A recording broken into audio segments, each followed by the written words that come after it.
Let's get into the big one. It's what the stream is named after. The musky smell of change at Twitter. A good place to start is sort of just talking about Elon Musk, because I don't understand how I get to a place in this current landscape where Elon Musk isn't beloved by lefties, right? He should be, right? Makes sense to me. Let me explain. So we'll get into his politics in a second, but let's just start with climate change is a big humanist issue. Republicans say it isn't real often, or that there isn't going to be a climate catastrophe, and it's a death cult. Science is a death cult, and nope, the planet's going to be fine. It's human hubris to think we could influence the planet in any way. They say all those things, don't they? Do believe Trump even said the Chinese invented it, because, the world is unbelievably dumb. That man got to be president, didn't he? But anyway, the bottom line is there's lots of reasons. So first, climate is, I believe in climate change, man-made climate change, I should stipulate, because that's the other one they do. I believe in climate change. But it's just not man-made. It's just happening. Climate's change all the time. I saw actually someone on Twitter argue, because apparently the Jupiter just dropped, I can't remember, it was like 400 degrees. The temperature just randomly dropped out of nowhere. I think it was Jupiter anyway, one of the planets, right? And then somebody was literally on Twitter saying, see? See? These things just happen. Like, okay, well, good. Checkmate, I guess. You win.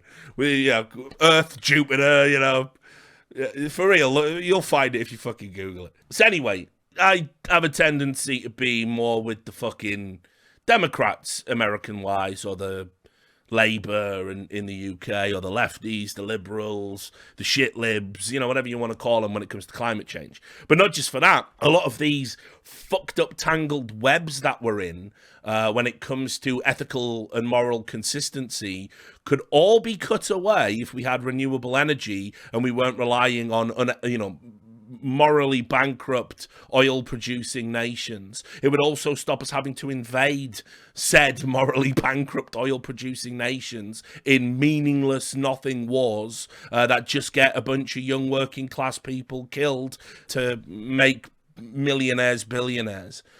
So, yeah, there's lots of good reasons to want to get, renewable energy. Or, now he's going the other way. Nuclear.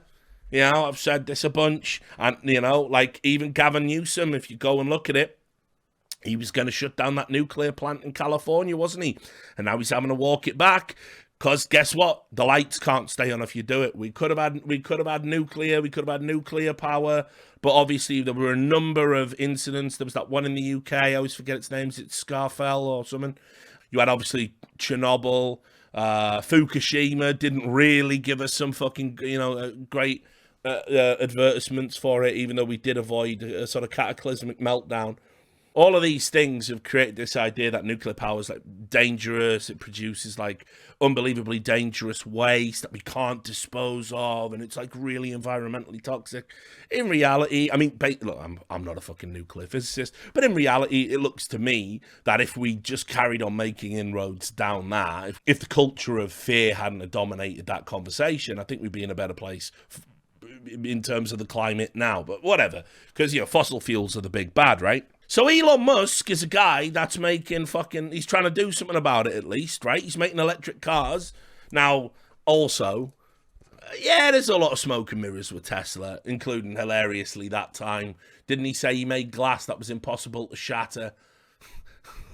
Then instantly shattered it with one hammer hit in front of all of his shareholders. I thought, look, there's lots of reasons that you can laugh about this shit, but whatever. The Cybertruck, but at least he's trying to do something about it. And the rocket stuff, the SpaceX program, potentially being able to take resources from asteroids, that'll help, right?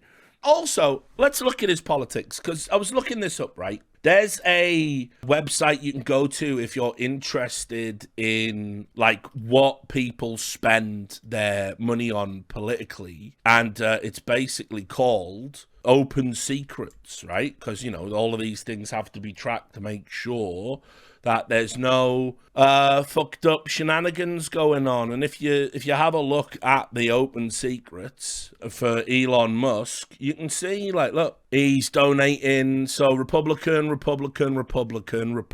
There's lots of Republicans at the moment. But if you go back, there's Democrat.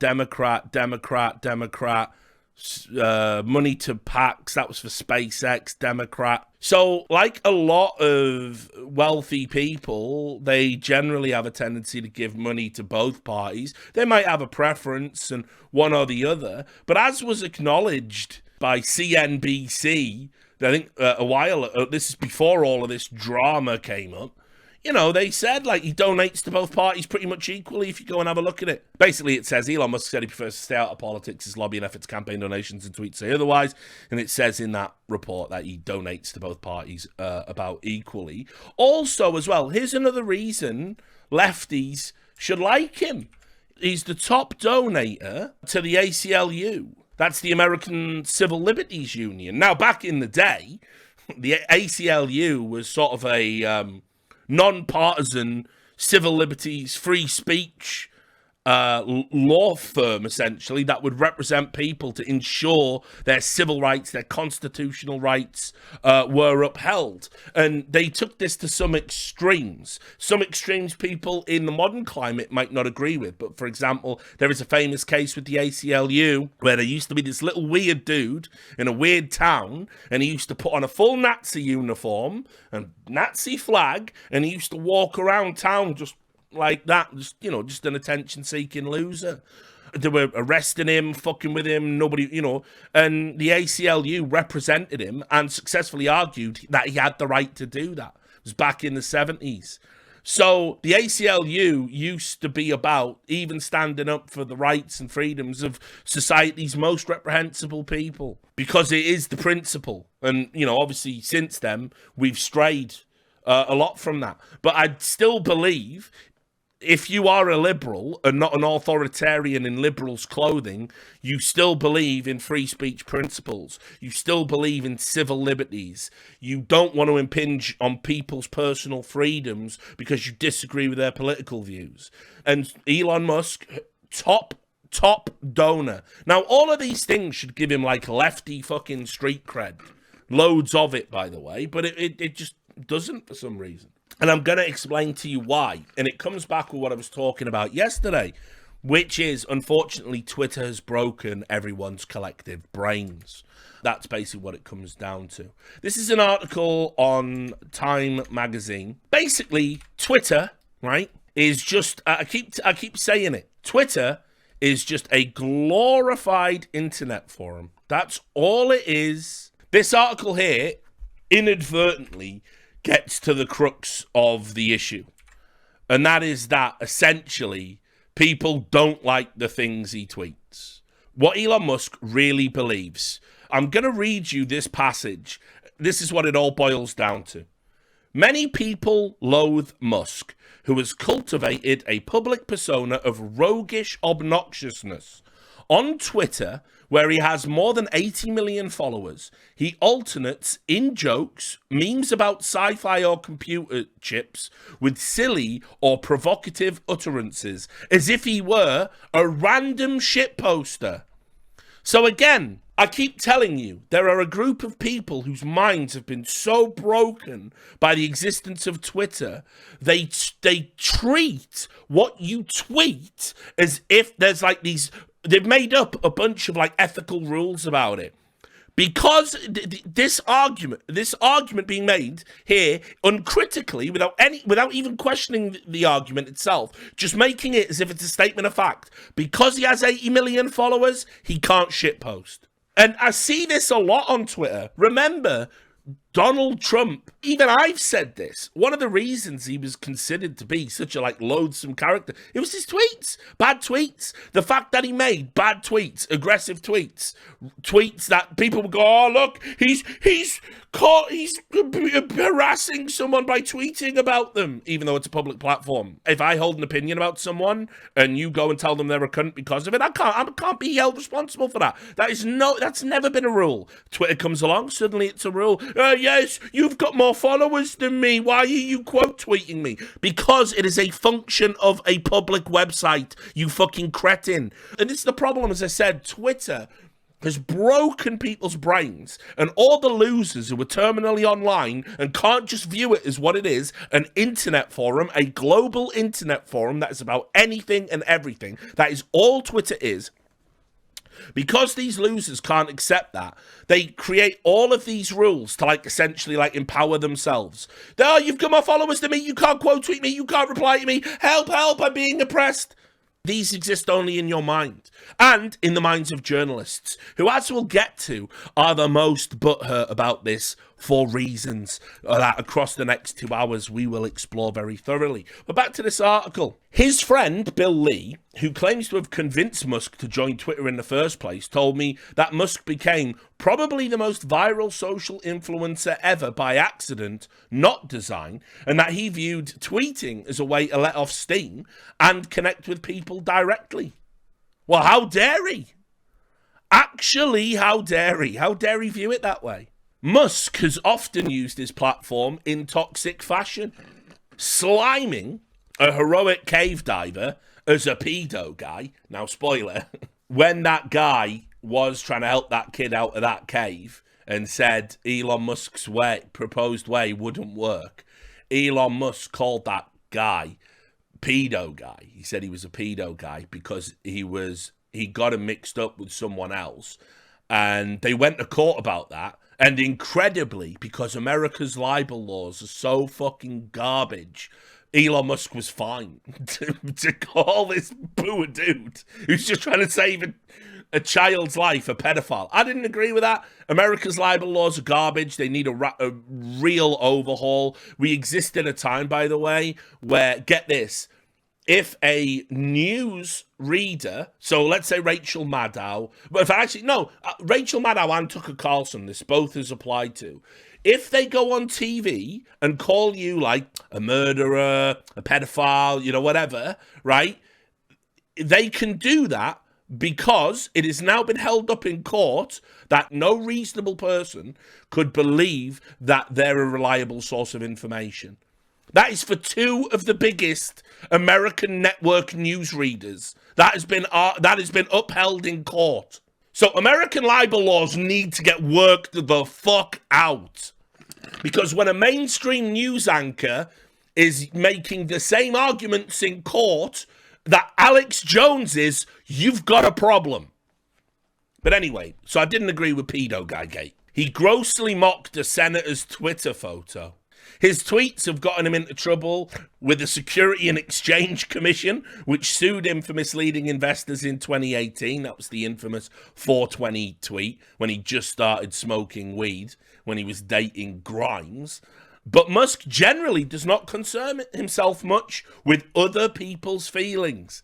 As his own brother, Kimball, told me, he is a savant when it comes to business, but his gift is not empathy with people. Now, again, I don't understand why people think it's a rule you've got to be nice on Twitter. The only thing that matters on Twitter is, am I breaking Twitter's terms of service? That's it. And by the way, Twitter's terms of service are not a stone tablet or a biblical guide. It's not a Torah. It's not a Quran. It's not a way to live your life. It's just, these are the terms to use our service, our website. That's it.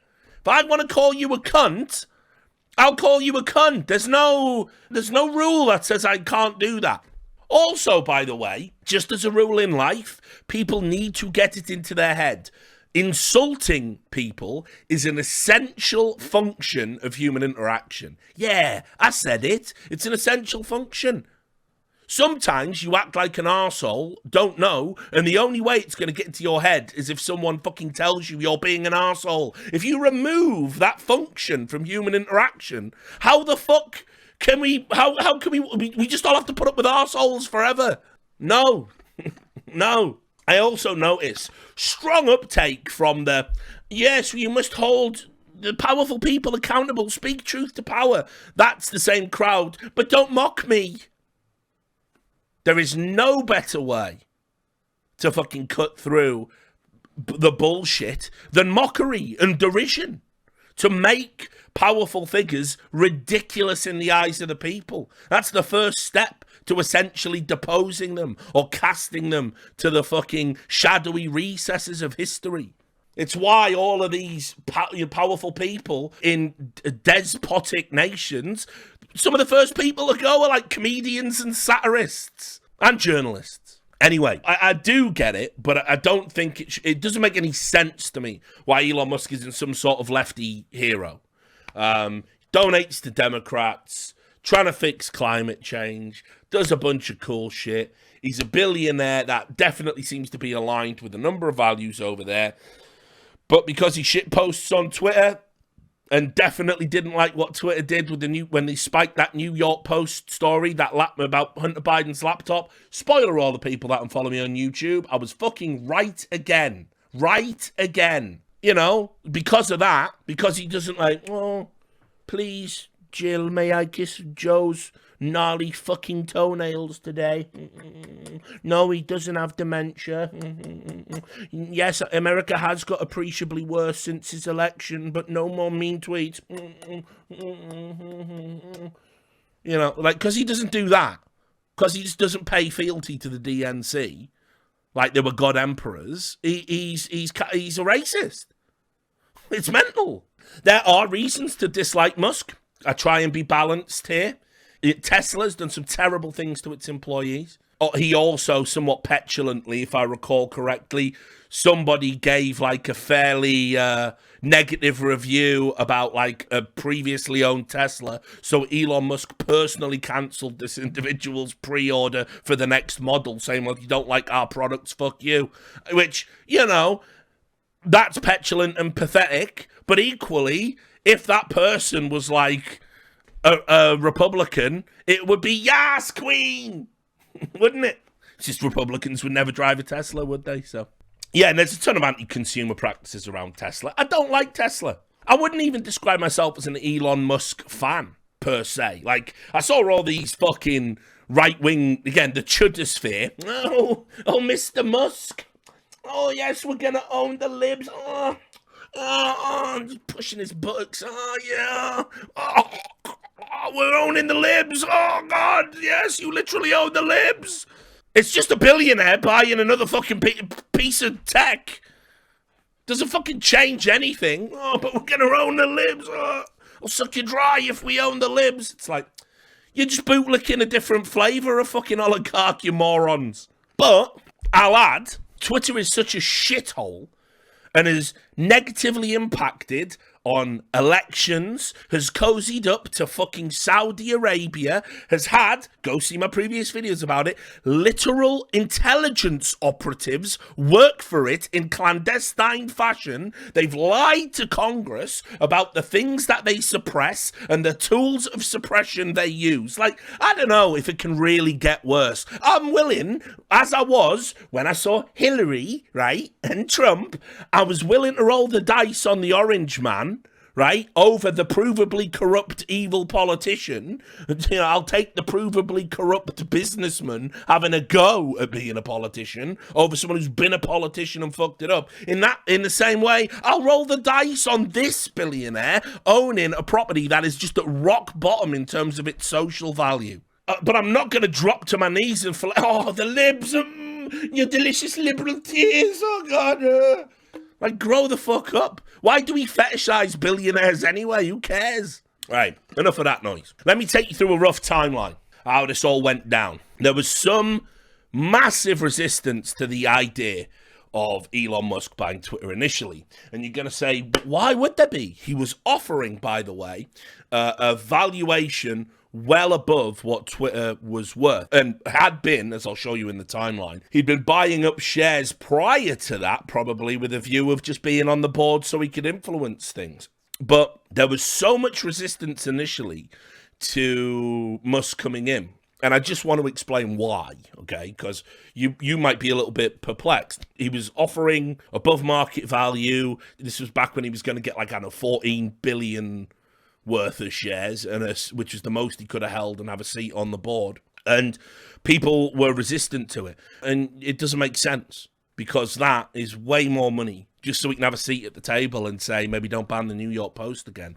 But the problem is the value in Twitter, like a lot of these tech companies, the value in Twitter particularly is in the power, is in the influence, is in that these scumbags can get adjacent to politicians that they like, carry water for their regimes, do what they want to do. They can take your data, do whatever they want with it. And by the way, everyone who works at Twitter that's like seen your data and knows what trends are going on, they then parlay that into a data analyst at the DNC, data analyst at GOP, data analyst at fucking Facebook, Meta. They get on that Silicon Valley merry-go-round. They're set for life, and they're selling shit that they shouldn't really know about human nature, but they do, because Twitter and all these other social media entities are just giant Skinner boxes that we're all hooked up to.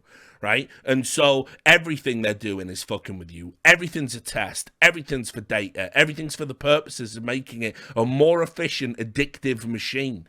So huge problems just with what it is. But crucially, what Twitter get off on is the fact, especially with the midterms in November, all of that political capital, all of that political power and influence. They did it for the election. I don't care what anyone says. Did I want Trump to get a second term? I don't know. I definitely don't want a fucking corrupt former segregationist with dementia to be president, though.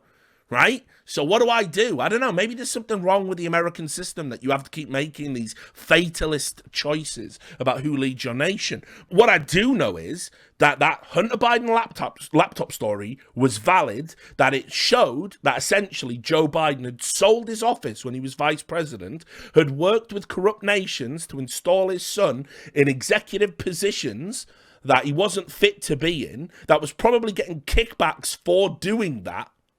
And I don't know, I don't like my politicians to be corrupt. I think corrupt politicians should get the worst prison sentences in society because you are essentially breaking society's trust. It is the greatest betrayal of the people, if that you are elected to represent them and then you act against their interests. It's like corrupt police, the worst for them. Double any sentence. It has to be. You swore an oath. You must uphold the oath. So when corrupt things happen, and by the way, as I said, in America, it's one big purple party, and they're all doing handshakes, and they're all doing insider trading with each other, and then they come out in the public arena and fling shit at each other, and then they go back and have cocktails. That was a good one. You got me really good with that one. Yeah, it was brilliant when you brought up my affair. Yeah, legend. Yeah, you should buy this stock. They all do that. It's like, listen, I'm sorry, that laptop was huge news. That laptop should have been completely pulled apart, forensically disseminated, all of the emails analysed and assessed. There should have been a WikiLeaks-style doc dump. What's that? Julian Assange is fucking being extradited, where he'll probably face a lifetime in prison for the act of journalism. None of the corporate-owned journalists want to fucking say anything about that. Do you not see the direction we've gone in to hold up the DNC? Do you not understand? You know, I can't forgive Twitter for that. I won't forgive Twitter for that. That is a fucking disgrace. And it was done deliberately because that's the political capital. They're all in this dance with each other, these tech companies and the politicians. The politicians, if they don't get their way, will repeal Section 230. And they go, oh, no, shit, man, delete that laptop. You won't do it now? No, and in fact, actually, we're going to hire five of your former employees now. Come on board. Huge six-figure salary. It's a fucking dance that they're in with each other. You understand? And so I don't like that. I don't like what Twitter did, but that's how Twitter functions. Twitter is state media. Twitter is state media. You know, they put them little state media labels. All of Twitter is state media because they have given the DNC-owned journalist class the loudest voices. They censor voices that sort of dissent from that. And then they also, on top of that, now have done something I never thought I would see. Suppress a valid news organization with a big story, a scoop, to suppress that, ban the journalist out of their account, ban the publication out of their account, ban people for sharing the news, complete blanket, total suppression. And they lied about the reason for it and said, we don't allow hacked materials on this website, when the New York Times were illegally given Trump's tax returns, and that was all over their fucking website. They did it to get Biden over the line. They should be facing prison sentences for what they did, in my opinion. It is not in the interests of the people to carry water for corrupt politicians. Enemy of the people. That's who does that. Twitter don't want to give up that political fucking capital, do they? Of course they don't. Of course they don't. So they tried to resist. They tried to fucking hold out. And so they didn't want Musk on the board. So initially, now I don't know much about stocks and shares. I don't care. You know, my portfolio's in my fucking refrigerator in the form of lovely cold beers. That's where mine's at. That's my investment. But they initially went for what was called like a poison pill. So we'll get to that in a second, but if you're not familiar with that term, a poison pill is basically how you fend off like a hostile takeover, essentially. And so you're not acting in the interests of the collective shareholders to resist the sale, but that's how it goes. So January 31st, Elon Musk starts hoarding Twitter shares and starts buying them on an almost daily basis. A few days after that, he said to his followers that he was giving serious thought to creating his own social media platform. Somebody asked him on Twitter, would you consider building a new one? And he said, one that would consist of an open source algorithm, one where free speech and adhering to free speech is given top priority, and one where propaganda is very minimal. That kind of platform is needed. That was the tweet. On April 4th, Musk said, I bought a 9.2% stake in Twitter. And he said something like, oh, hi, lol. And then he said, do people want an edit button? Which, by the way, we just want a timed edit button. Just 5 minutes after your tweet, edit button. That's all we need, Elon. Then, because of that acquisition, on April 5th, it was announced he would be joining the board of directors. The fact that he was attached to Twitter and had bought these shares and was coming aboard saw the share price rise. It rose 7% in pre-market trading. And then this was like, there was loads of speculation about what he was going to do when he was invited to the board.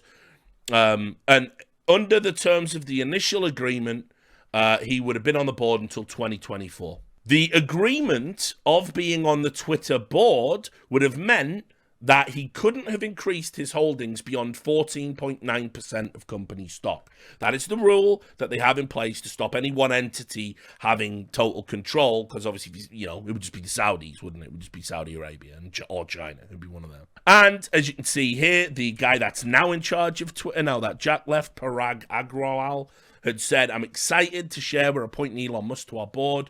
Through conversations with Elon in recent weeks, it became clear to us he would bring great value to the board. He's a passionate believer, an intense critic of the service, which is exactly what we need on Twitter and in the boardroom to make us stronger in the long term. Welcome, Elon. Incredible, really, because, as I said, this is an entity that has almost certainly lied to Congress based on the things that they've said, rejected any criticism, rejected any notion that any untoward censorship has been going on. By the way, have you noticed the last 2 weeks that there's just been a ton of accounts that were banned for bullshit reasons, suddenly unbanned? Almost as if people were trying to like, put everything back nice. We've got a new owner. There's been loads of these. I'm seeing accounts like I haven't seen in years come back and start posting again. And it wasn't because they're deactivated. I've seen people who were locked out of their accounts like this month, right, for saying terrible things that may or may not just be facts anyway.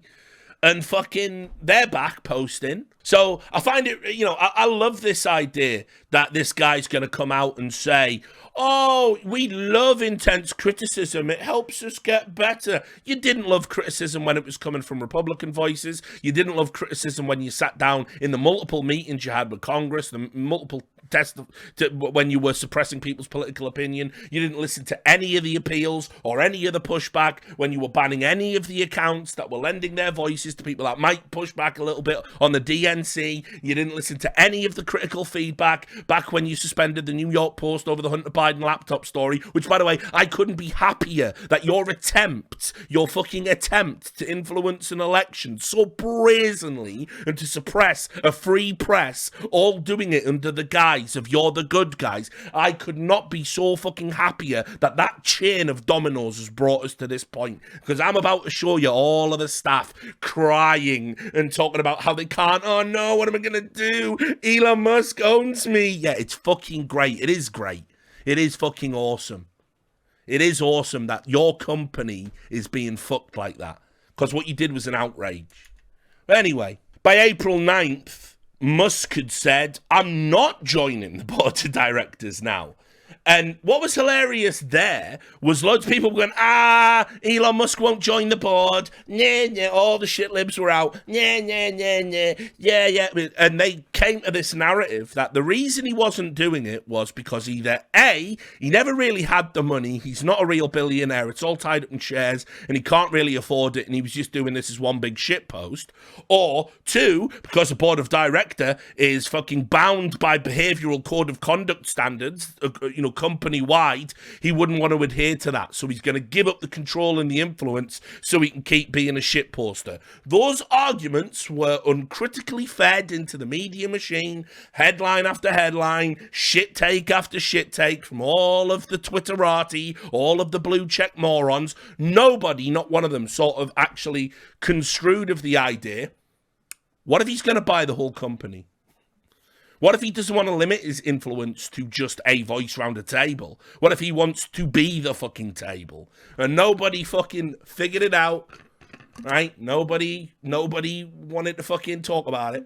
And yet, that is exactly where we got to. So, on the 9th, he said that he wasn't going to join, and Parag Agrawal said again on Twitter, he said his offer to be on the board is still open, but there will be distractions ahead, but even with those, our goals and priorities remain unchanged. The board and I have had many discussions about Elon joining, and with Elon directly. We were excited to collaborate, and we were very clear about the risks. We also believe that having Elon as a fiduciary of the company, where he, like all our board members, has to act in the best interests of the company and all our shareholders, was the best path forward, the board offered him a seat. So, that brings us to April 11th. It's reported over in Bloomberg. Oh no, the Twitch staff are super stressed over Musk board chaos on day off. Twitter Incorporated employees were scheduled to have Monday off for the company's monthly day of rest.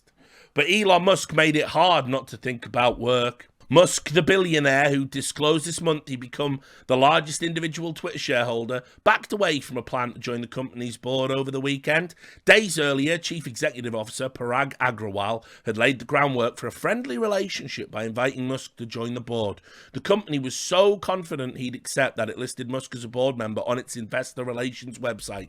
Agrawal also organised a question and answer session with Musk and employees this week. For some employees, the reversal signalled chaos. Musk was going to keep tweeting his critiques of Twitter to more than 80 million followers on the site without any requirement to act in the best interests of the company. The Q&A session was cancelled. In his announcement late Sunday, Agrawal framed Musk's surprise decision as good for Twitter, but warned of distractions ahead.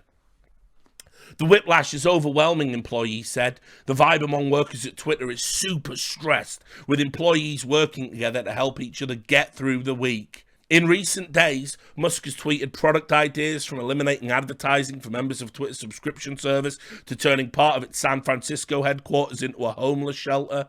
Without a board seat, there are no longer restrictions on how many shares he can buy or on his tweets. One employee expressed concern that Musk was just getting started, which is unfortunate. Yeah, how dare he try and help the homeless?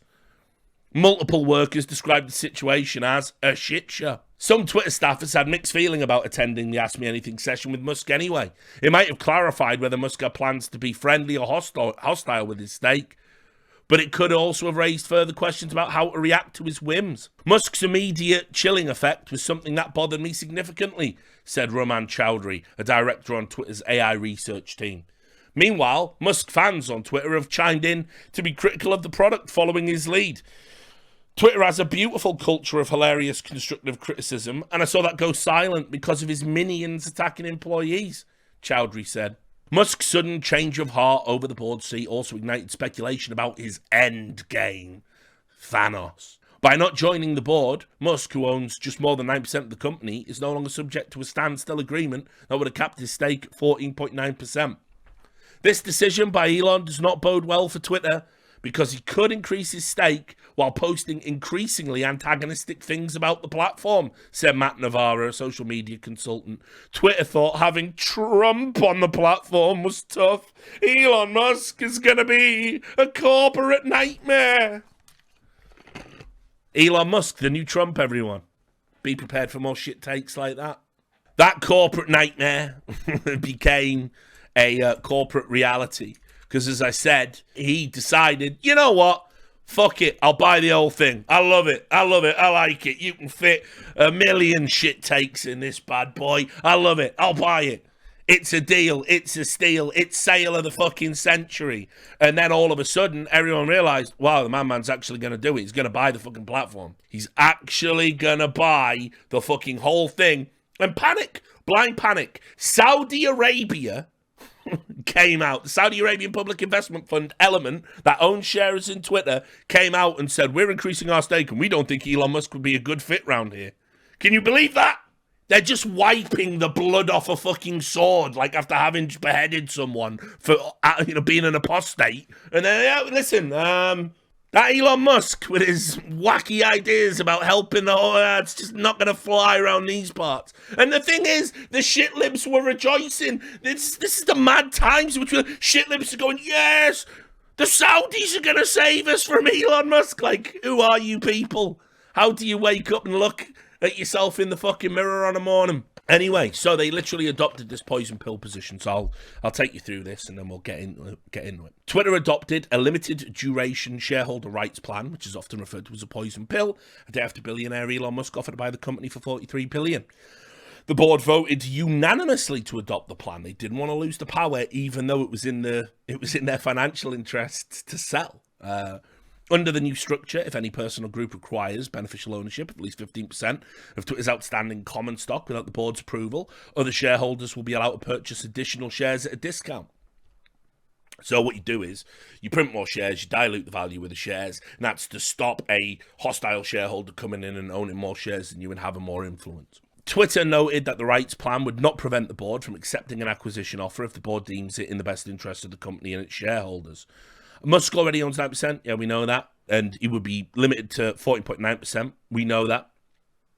In a live-streamed interview in a TED Talk conference, Musk laid out his vision for making Twitter's algorithms more public and limiting content moderation. He also acknowledged he's not sure if he'll actually be able to buy Twitter, although he said he does have sufficient assets to fund the deal if it's accepted. Despite his fortune, Musk has much of his assets tied up in equity in his companies, including Tesla, meaning he'd have to liquidate or borrow against his assets to come up with the sum. But Musk said there is a plan B if his initial offer, which he called his best and final deal, is rejected. He declined to provide further details. So there you go. And in the end, all the resisting, all the kicking, all the screaming, it didn't make a blind bit of difference. 44 billion, I think, was where it ended up at final price with everything said and done. Bish bash boss, Elon Musk is your new fucking owner. So how do you think people started to take it? Well, let's just start. I mean, this is just all over the place. The journalistic class in particular don't like this. Do you know why? Because, again, as I've said in previous videos, the journalistic class have a disproportionate amount of power on Twitter. They have a disproportionate amount of power. What do I mean by that? Well, listen. Do you remember, for example, when journalists were being laid off en masse? And by the way, The American journalist class in general, they're just garbage. They're just garbage people. They don't care about you. They work for fucking corporate interests. They work for political parties. They'll tell you any line necessary to further those goals. You can go watch. I've got like, I'm going to do another episode of Enemy of the People soon, but go watch that series. The media lies to you all the time, uncritically. And when they get caught, they just pretend they didn't do it and move on to the next lie. They just feed you bullshit. But they have this disproportionate amount of power over Twitter. They're all in cahoots. They're all friends, they're all pals. And so when journalists were being laid off and they got told, learn to code, Twitter banned you for using that phrase. No joke, look it up. Twitter said, the journalist said, that it was hate speech. It was coded hate speech against journalists. And this obviously comes from a slew of articles. I did a video about this too. Again, go look it up on YouTube. This was a slew of very real articles that when people were being laid off from manual jobs, journalists were writing pieces. This is all the way back to the Obama administration, who, by the way, the Obama administration hired more journalists to it in political roles than any previous government administration in America. They are the ones that opened the fucking disgusting floodgates of the sewer that we're in right now. They were telling people, listen, there's loads of coding jobs out there. How Appalachian miners are learning to code. How lumberjacks are learning to code. They did all these things. So when working class people held up the fucking learn to code sign at the journalists, ban them, my feelings, ban them. And so you got banned off Twitter for saying that phrase, and they unironically told you it was hate speech. So fuck all of those journalists, by the way. Fuck them. It's why I've got no truck left with my colleagues. They're garbage. There's a ton of reasons. Every time a journalist complains about something, Twitter make changes to suit them. They've changed the way that you do quote tweets to suit them. They've changed the way you can do name searches and shit to dunk on them. They've done everything they can to basically stop you from ever being to hold journalists accountable on the platform. Meanwhile, journalists will publish your old tweets, right? In fact, the week that a journalist did that thing where a guy who got loads of money for a kid's charity, and they said he posted racist tweets when he was 14, look. And then they found that journalist's racist tweets, and he lost the job. That week, Twitter created a feature where it's like, hey, look, new feature where tweets automatically self-destruct after a while. Great for journalists. Yeah, I fucking wonder why that was there. So the journalistic class have had disproportionate power on this platform, more so than any other social media platform. So they don't like this at all because Elon Musk doesn't like them. We don't like them. And now their whims, they're not going to be able to back channel to management and get their way. There's never going to be another Hunter Biden laptop story deleted on Twitter, I'm guessing, while Elon Musk is in charge. Out come the shit pieces. I'm going to just try and go through some of these quickly because I've already rabbited on a bit too much, or this one's already going to be massive. The idea exposes his naivete, Twitter employees, on why Elon Musk is wrong about free speech. He's just wrong about it. This is a literal argument made in Time magazine that basically says free speech cannot work. Free speech cannot work, apparently. It just cannot work on a platform like this. There's some unreal quotes in this article. Since the explosion of social media usage more than a decade ago, researchers and technologists have forged an understanding of the ways that the design of social media sites has an impact on civic discourse and ultimately democratic processes. One of their key findings, sites that privilege free speech above all else tend to result in spaces where civic discourse is drowned out by harassment, restricting participation to a privileged few. Which, spoiler, that sounds like Twitter to me. That finding has informed much of Twitter's recent work. Among its current stated priorities are pledges to facilitate safe, inclusive, and authentic conversations, and to minimize the distribution and reach of harmful or misleading information, especially when its intent is to disrupt the civic process to cause offline harm.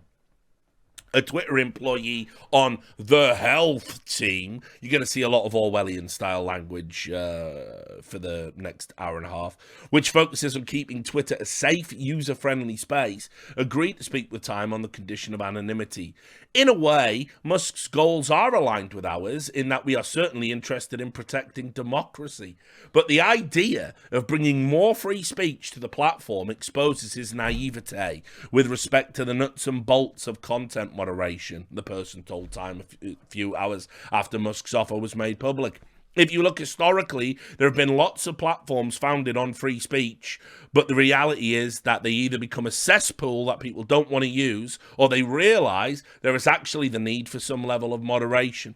From a health perspective, there's a lot of data scientists and policy researchers at Twitter who all have deep expertise in grounding policies, in trying to create a healthy environment where inclusive conversations can be had. Musk doesn't have a background in doing this kind of work, but believes he has a solution. Health is seen internally as a big priority. If Musk gains control, there's a sense that work will be deprioritized. This, by the way, is what happens when fucking Reddit moderators are given real jobs. I cannot believe that it is comparable to rocket science to moderate a platform, right? There has to be a level of insulting that we're going to allow. Well, I think we'll all agree, actual hate speech and threats of violence, that has to go. And it's not your place to editorially interfere with journalistic output, be it wrong or right. There you go. 3 simple rules. How hard can it be?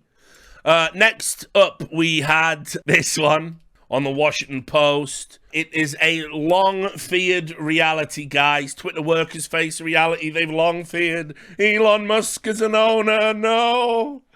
The fear of a different flavor of billionaire owning our entity, no. The staff went in a full meltdown, obviously, off the back of this. You're going to see some things you won't believe. Let's get through them quickly. Justice Donnie O'Sullivan, CNN correspondent. Just now, Twitter staff ask CEO at meeting if Trump will be allowed back on platform. Once the deal closes, we will know what direction the platform will go, he said, adding that it's something staff should ask Elon when he does his Q&A. They are dreading Donald Trump coming back on the platform. Strong uptake for the horror of Donald Trump, you will notice. But I do want to make it abundantly clear, Trump is such a moron. He actually said, no, I wouldn't come back to Twitter. You want to be president again, you mad fat cunt? Didn't it work last time? But because he's such a narcissist, he's like, hey, they kicked me off, so... You know, this guy is so desperate to get back on Twitter. He was putting out tweets as press releases and emailing them to anyone on his fucking MAGA mailing lists. I cannot believe this guy. I cannot believe this guy. Still prefer Joe Biden. I'm not going to lie. I mean, Joe Biden's he's a fucking Warner Brothers cartoon, that cunt. They have to put a secret political operative inside the Easter Bunny to keep him on the straight and narrow these days. He's so fucking gone. But Trump says he won't return because he's got Truth Social, which definitely isn't going to fucking bomb. So there was that. Also, on the Slack, it's absolutely insane at Twitter right now. In the virtual valves of private Slack rooms and employee group texts, according to my internal source. This is Talmon Joseph Smith of the New York Times. Their take/breakdown just now. I feel like I'm going to throw up. I really don't want to work for a company that's owned by Elon Musk. The source at Twitter continued. I don't really know what I'm supposed to do. Oh my God. My phone's blowing up. We have a meeting about it at 5 p.m. The CEO is going to address everyone about it. I hate him. Why does he even want this? They asked. The employee continued. I feel like he's this petulant little boy. Self-awareness, 0. I feel like he's this petulant little boy and that he's doing this to troll. He doesn't know anything about our policies and what we do. His statement about our algorithm was fucking insane. We're just going to let everyone run amok. Nobody knows. A part of what I do is monitoring toxicity and health in the trends. I don't know if this will impact my job directly. I want to still have a job, and I don't know how this impacts that. They added, They're pretty broken. Wish I had a nuanced take on it, but I'm just scared and sad. Another tangent, sorry, but these companies, these tech companies, right? If you know anything about going to work for these tech companies, let me tell you something. And any motherfucking Californians that have the grave misfortune to work for tech companies in the chat right now, you're going to be able to verify this because I know I'm right and you know I'm right. When you go and work for these tech companies, okay, here's what they do. They put you in one of the most expensive states in the world in terms of housing and cost of living. Very often you'll find yourself in house shares with other people. Also, these tech companies, the salaries aren't great and the benefit packages aren't great. So the type of person that ends up going there are typically grad students. So they're just happy to have a job, happy to have a fucking position at a big company. But the downside, they got their head full of all that Berkeley nonsense, haven't they? About like, I'm another kin or fucking words of violence. Or they're the type of person that just wants the fucking power and the influence because they want to go get the very real Nazis that are everywhere in America, you see. And that is the only type of person that would work for less money than you would get in another industry nominally, for fewer benefits than you would get in another industry nominally, in a shithole state like California. That's why all of those fucking moderators on the health and safety, it's why they all go mad. It's why they all go crazy. Because to them, it's the crusade. They're actually making a sacrifice to have that power and that influence. The threat of it being taken away. Oh, God, you better believe they're losing their minds. So that's why that's going on. I'll just get to this piece, but we are going to come back and revisit this in a second. Because this is the headline that's just chef's kiss. But then I'm going to tell you a little bit about this headline. So you have to remember this headline. You're going to need it for later. This is on Politico. Twitter's top lawyer reassures staff, cries during meeting about Musk takeover. That is Vijaya Gadde. She was the one who went on the Joe Rogan podcast with Tim Pool and basically lied through her teeth.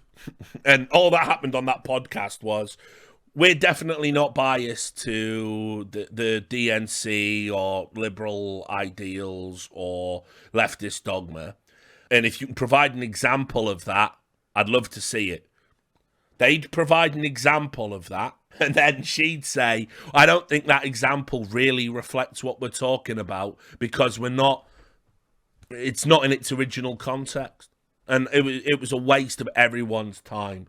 It is one of the fucking, like, just biggest waste. It's one of the worst episodes of the Joe Rogan podcast because Tim Pool got fucking railroaded. Joe Rogan wasn't pushing back because he just wanted to have them on the show. And by the way, he even admitted as much in his next show and said, yeah, I didn't do a very good job. I'm not really a news anchor type interviewer. And basically the Twitter guys just got to fucking sit there for 2 hours and lie through their fucking teeth. Cried in the meeting. Gadde cried during the meeting as she expressed concerns about how the company could change, according to 3 people familiar with the meeting. She acknowledged there are significant uncertainties about what the company could look like under Musk's leadership. Sources confirmed she spoke at length about how proud she is of the work her team has done. By the way, she was the person in charge of the Hunter Biden laptop deletion of that story. And she offered employees encouragement, urging them to keep striving to do good work for the company.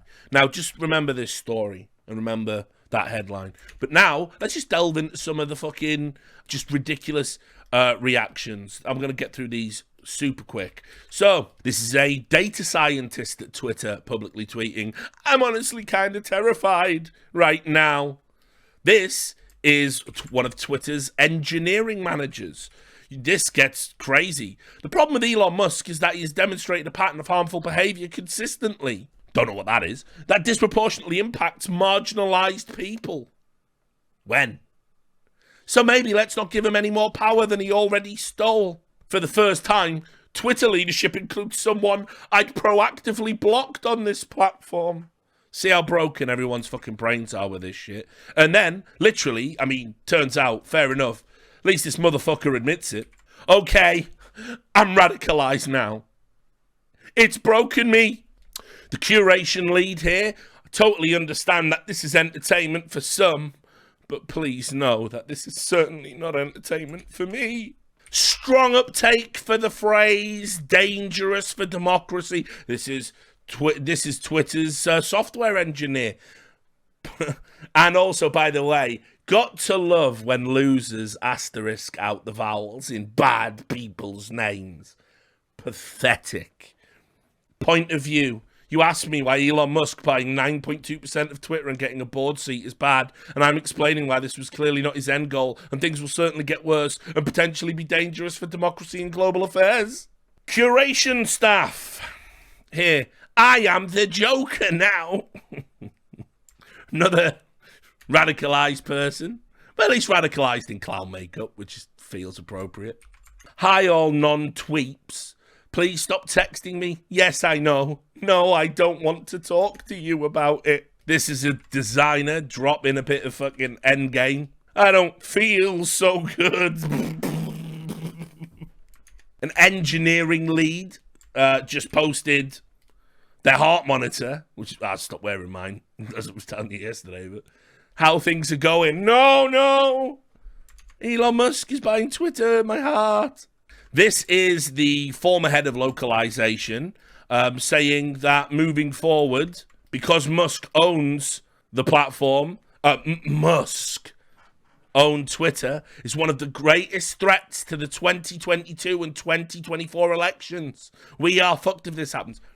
Let's be real. The only time Twitter has interfered with an election happened under your previous ownership and happened to help get Biden elected. Facts. This was a former engineer saying he is leaving the platform because of Musk, right?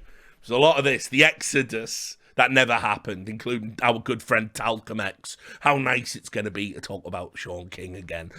Still crazy after all these years. Right, last tweet. Thank you, everyone. It was great to meet you all during this time. Here's the thing about this guy, former engineer of Twitter, and his weird posturing about how he hates Elon Musk and now must leave the platform. Motherfucker drives a Tesla. He drives a Tesla. He posted about how happy he is to drive a Tesla. He's driving a Tesla. These are real humans. Also, as well, let me just bring this up because this will fit here, right? Even though chronologically it's a bit out of the loop. Project Veritas. Shit. Who else got leaked audio from the meeting? Considering the acquisition is by a person with questionable ethics. The question of attrition, as Parag stated, one of the themes of today is continuity. And ensuring that Parag and this leadership team continues to operate the business successfully on behalf of our users, on behalf of our customers. And that has obviously been a big topic of discussion at the board. And as I mentioned, an area that is important to Elon Musk as well, because of the importance of Twitter as a service. With no board in place, who will keep Elon accountable and how? Elon made it clear in public that a large part of the reason he bought the platform was because of our moderation policies and disagreements in how we deal with health. This puts Twitter service and trust and safety, as well as anybody who cares about health on the platform, in a very difficult position. Twitter service, the role of our policies, and the capabilities we've built around content moderation are fundamental to keeping Twitter safe and growing. I believe that there is a lot of work we have to do to continue making that better. Sometimes that means more thoughtful moderation. Sometimes that means making things simpler. Sometimes that means changing product incentives to be able to solve problems through products sometimes instead of policies. During the last All Hands, you said that you trust Elon Musk. The correct quote was, "We trust him." So who is we? And talking to Elon, what made you trust him? And based on the conversation I had with him when we were excited to have him join our board, that was because as a major shareholder and an opinionated user, we wanted that voice in our boardroom so that we could learn. Is there an updated understanding on what free speech means? The question behind the question here, which is where might Twitter's product go as a private company in the future once this deal closes? To best gain perspective on this, as I said earlier, we'll find ways to bring Elon for a Q&A with all of you to understand better what his vision for the future of Twitter might look like. Right. So, by the way, the whole 45-minute meeting is available to watch on YouTube if you want to suffer through it. But it is just that lady reading questions from the type of people I've just showed you fucking links to their meltdowns on social media. So anyway, why don't we get into some perfectly balanced network news coverage next up? We'll even go to Toronto news first. Just wild. For some reason, they just brought on a boomer who just decided to state without any seeming insight into the company or Elon Musk as a person that, yeah, actually things will be worse now. They fly now. Well, Tesla's CEO Elon Musk is buying Twitter in a deal worth $44 billion. And that has many wondering what the implications are going to be when it comes to free speech. So for more on this, we're joined live by Jeffrey Dvorkin, author of Trusting the News in a Digital Age and a lecturer in media ethics at the University of Toronto. Jeffrey, thank you so much for joining us. So, My pleasure. Thank you. Elon Musk has said that he's buying Twitter because he wants to improve it. He wants a more hands-off approach to content moderation. We all know that social media can be a breeding ground for disinformation. He says he wants more free speech. Can that really exist without disinformation? Apparently not. I think what we're seeing now is the idea of free speech is fine for those who can afford it, like Elon Musk. And as H.L. Mencken, the great American curmudgeon, once said, you don't have an argument with someone who can buy ink by the barrel. And what Elon Musk has done in a digital age has bought a lot of ink, a lot of pixelated ink in this case. And I think what's going to happen is that even though the concept of free speech is a very good one and one that we can all applaud, but the question of how the internet allows for misinformation to be spread and even worse, disinformation. And I think that what we're seeing now is that Do you ever wondered why the biggest purveyors and spreaders of disinformation is the mainstream media itself, and yet they talk about that and how it's a terrible thing that only happens on social media, even though very often it's their stories that are being spread and they are the original sources of the disinformation. Yet they never have that moment where they just reflect and go, "Oh yeah, wait, we do that." So back to the boomer. Sorry. Donald Trump was expelled from Twitter some time ago after January 6th. He says he won't come back, even if he's invited. But I guess that he will probably return and to continue to spread the lies about the stolen election. I mean, it's just as if any ideas are acceptable on Twitter. I don't think that's going to be possible because I think, first of all, in this country, we have laws against hate speech and we have a pretty strong law against slander and libel on public media. But Jeffrey, Elon Musk says, in his filings that he's going to open up the code to Twitter, and that would somehow sort of help, A, expose bots, and then B, expose some of the fake news that gets generated around there. Is that not opening things up to a more freer level of speech, and then people would be able to perhaps identify sources better than the unidentified, nameless, faceless, people that are on Twitter now, or maybe not even people? I think that we know that the purpose of journalism is to make choices. It's not a Wild West. It's not a place where anything goes.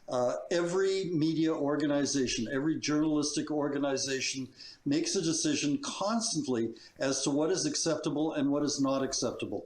For Elon Musk to say that he's going to open up Twitter so that any ideas, any expression of opinion will be allowed, I think is... By the way, Elon Musk has not said this. He has simply said that he values free speech and thinks a platform that values free speech as well would be useful to kind of public discourse, public civil discourse. That's it. That was it. That was all he said. Never said, you know what, yeah, I reckon now what we should do is we should just have rampant hate speech all over Twitter. Unfortunately, these fucking deranged, terminally online people, when you say free speech to them, they are so fucked mentally from being terminally online that they don't realize that there is a lot more to free speech than just hate speech being allowed. And as I said, most people acknowledge, yeah, calling to mass kill a particular group of people, because you don't like him. That's not acceptable and has no place in the court of public opinion. So we just won't allow it. I don't think Elon Musk had that in mind, but, as we'll get to, a lot of people seem to think he did. On his part, because we know that when there is freedom of speech that is untrammeled, it kind of pushes things pretty much to one side of the argument as opposed to the other. For example, if I wanted to go on Twitter and say that I think that Vladimir Putin is a great guy and that what he's doing in Ukraine is wonderful, I think that there would be grounds to stop me from saying that. But in the Elon Musk world, anything goes, especially his ideas. I don't think he's willing to tolerate ideas that have gone against his financial and political interests. So, Jeff. So also makes the assumption at the end, actually, I believe Elon Musk would start censoring people if it went against his financial interests, which, by the way, nothing to indicate he will be doing that. Totally could. But how would that be any different to the system we had before? As I said, we're at rock bottom on Twitter, guys. We are at rock bottom on Twitter. Anyway, MSNBC went mental. Absolutely fucking mental. This was the first, right? This is just a yikes because they don't understand what free speech is.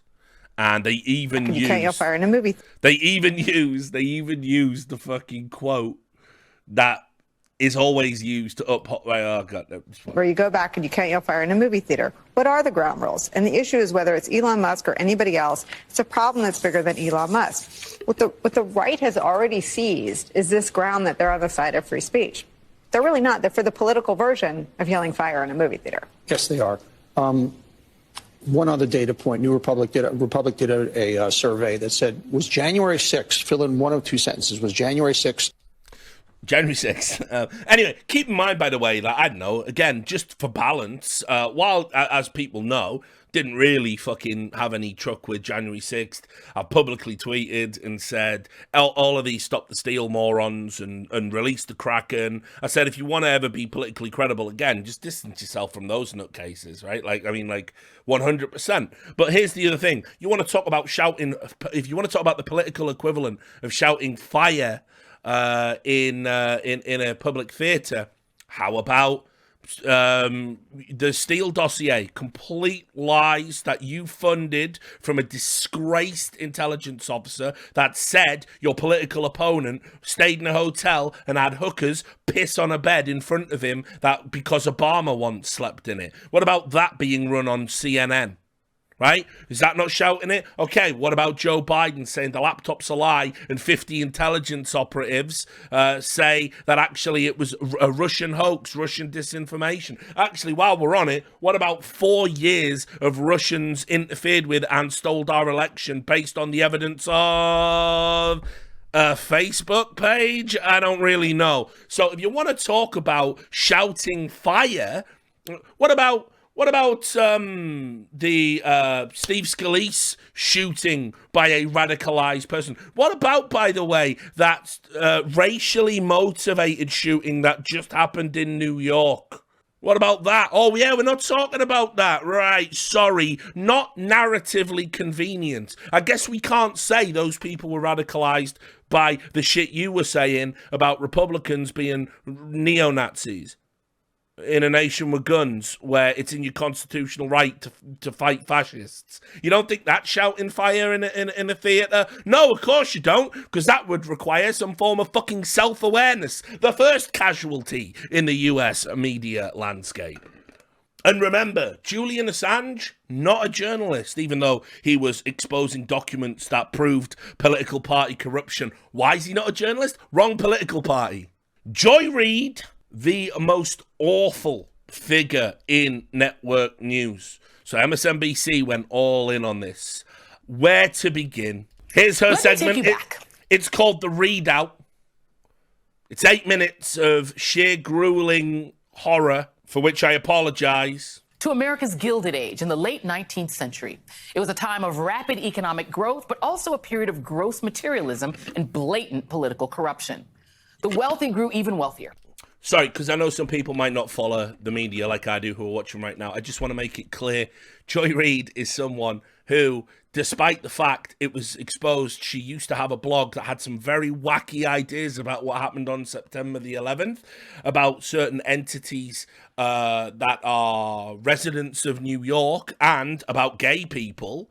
She, when that blog got found and exposed, she claimed she never wrote it and hackers must have wrote it, even though from the archives of the blog it proved that unless the hackers had access to a fucking time machine, that couldn't have happened. What was the response to that? Now, I would consider that discrediting. I don't think anti-Semitism and homophobia has any place in the modern news network. But apparently MSNBC feel that, you know what, she was worth a promotion. And after that story broke, they gave her her own show and made her the most prominent primetime anchor on the network. And what does she spend her time doing?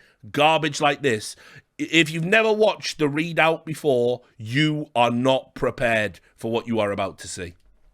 To wrestle control of every facet of human life. One of the most powerful and corrupt robber barons of the time is sitting there at the table. Financier Jay Gould.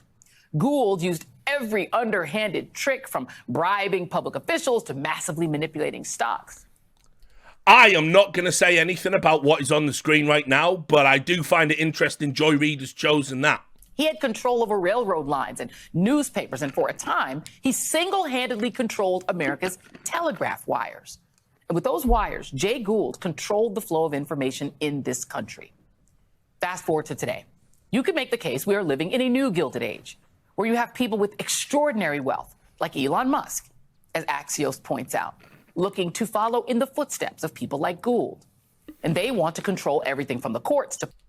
Another little interesting fact, because I see people in the chat are realising how problematic that caricature was, just uncritically shown on American network television on Joy Reid's show. By the way, imagine Tucker Carlson showing a fucking caricature like that. Yes, of course.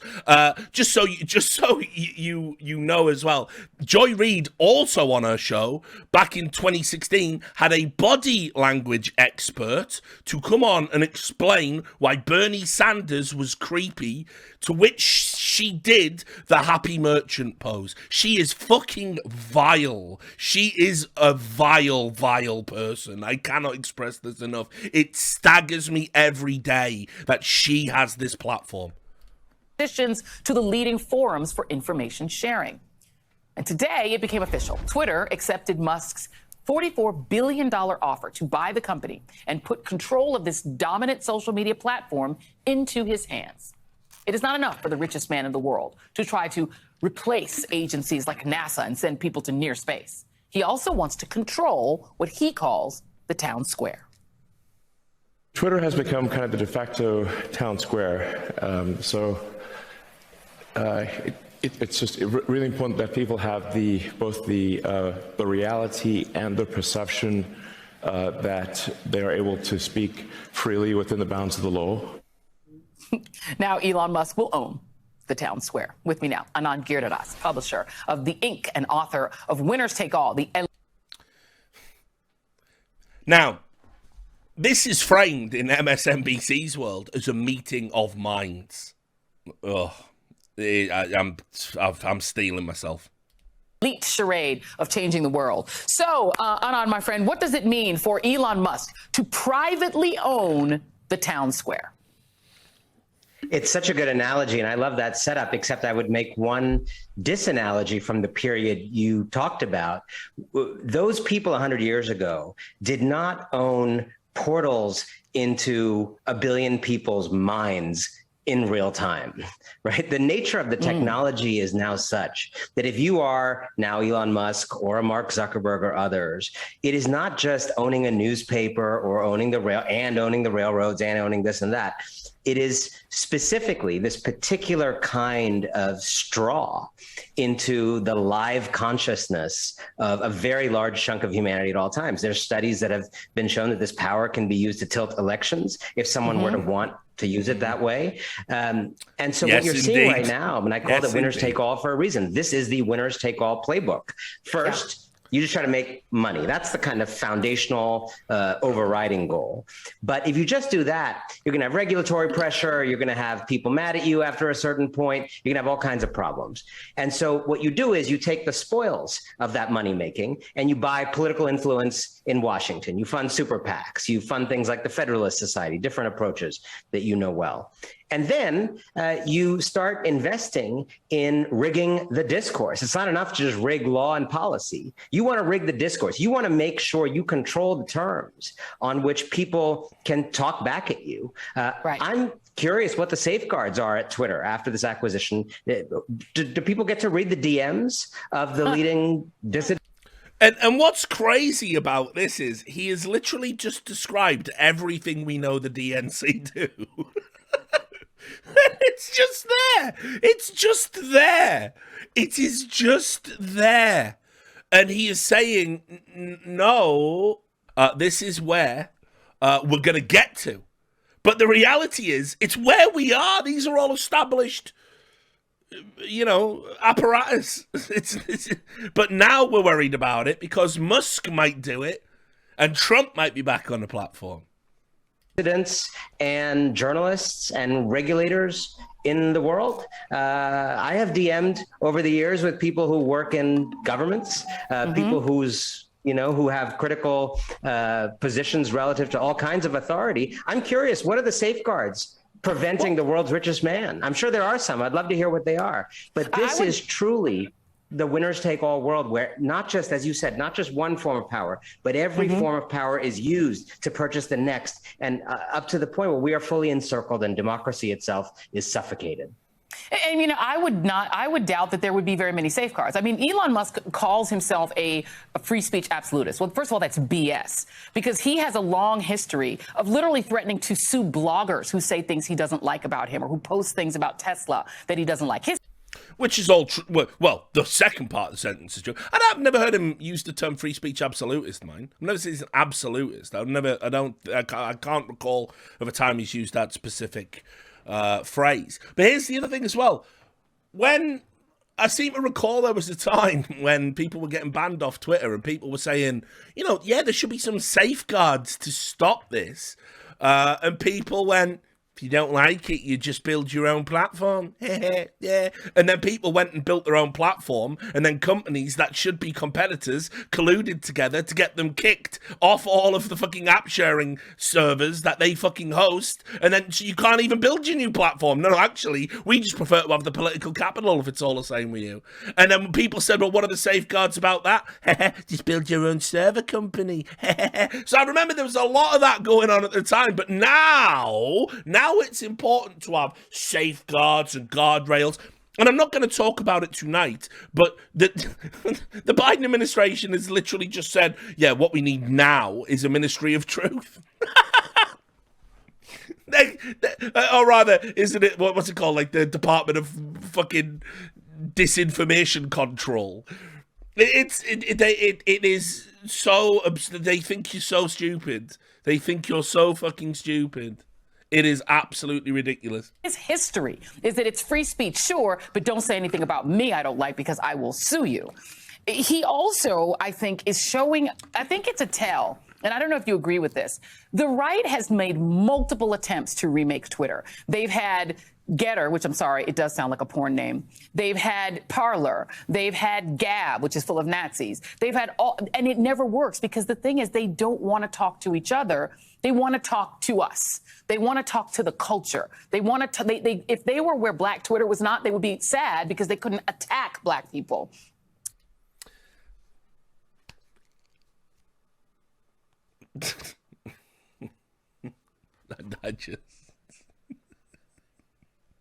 I can't abide her. It's so, what is she talking about? Elon Musk tweeted today, I hope that even my worst critics remain on Twitter because that is what free speech means. Charles Blow had already beaten him to the door and said, I'm done. Lots of people were trying to get on Counter Social today because Counter Social is actually moderated. It doesn't. By the way, as I'm going to show you later in a segment, what did I call it? Blue check morons and deletions. This Charles M. Blow said, yeah, I've got to say goodbye to Twitter. Then immediately followed it up with a tweet saying, I'm actually going to treat Twitter now like I treat some of my other platforms. I'm only going to tweet self-promotion and create no original content for the platform. And the world wept, for we have lost Charles M. Blow's incredible insight into the geopolitical landscape. People to attack people. Do you see this as a tell that they can't recreate Twitter? Because Twitter, without us, without the regular people, isn't useful or entertaining. Joy Reid, one of the most privileged people in America, a American network news anchor with ties essentially to the DNC through that job, someone who has a primetime show, who gets to do outrageous things like we've just seen and say outrageous things like we've just heard without any chance of any pushback from anyone on the network. Is immune to any consequences for her past actions. Just literally one of the most privileged people in America, and they're doing that Tucker Carlson shtick of, hey, us normal folk. No, you're not like normal folk. We don't exist in the same world, but they do. Hey, we're the normies. Them. I think that's very true. And I also think this free speech issue needs to be unpacked, because like a lot of issues promoted by people like this, the actual thing they're saying is not the actual issue. So the actual issue, I think, there is a feeling that people like Elon Musk propagate, and it's certainly widespread on the fascist right today, that this is a time of censorship and control and suppression of ideas on the right by these social platforms and other institutions. Well, what's actually been going on is that there have been modest, pretty inadequate, slight efforts by some of these platforms.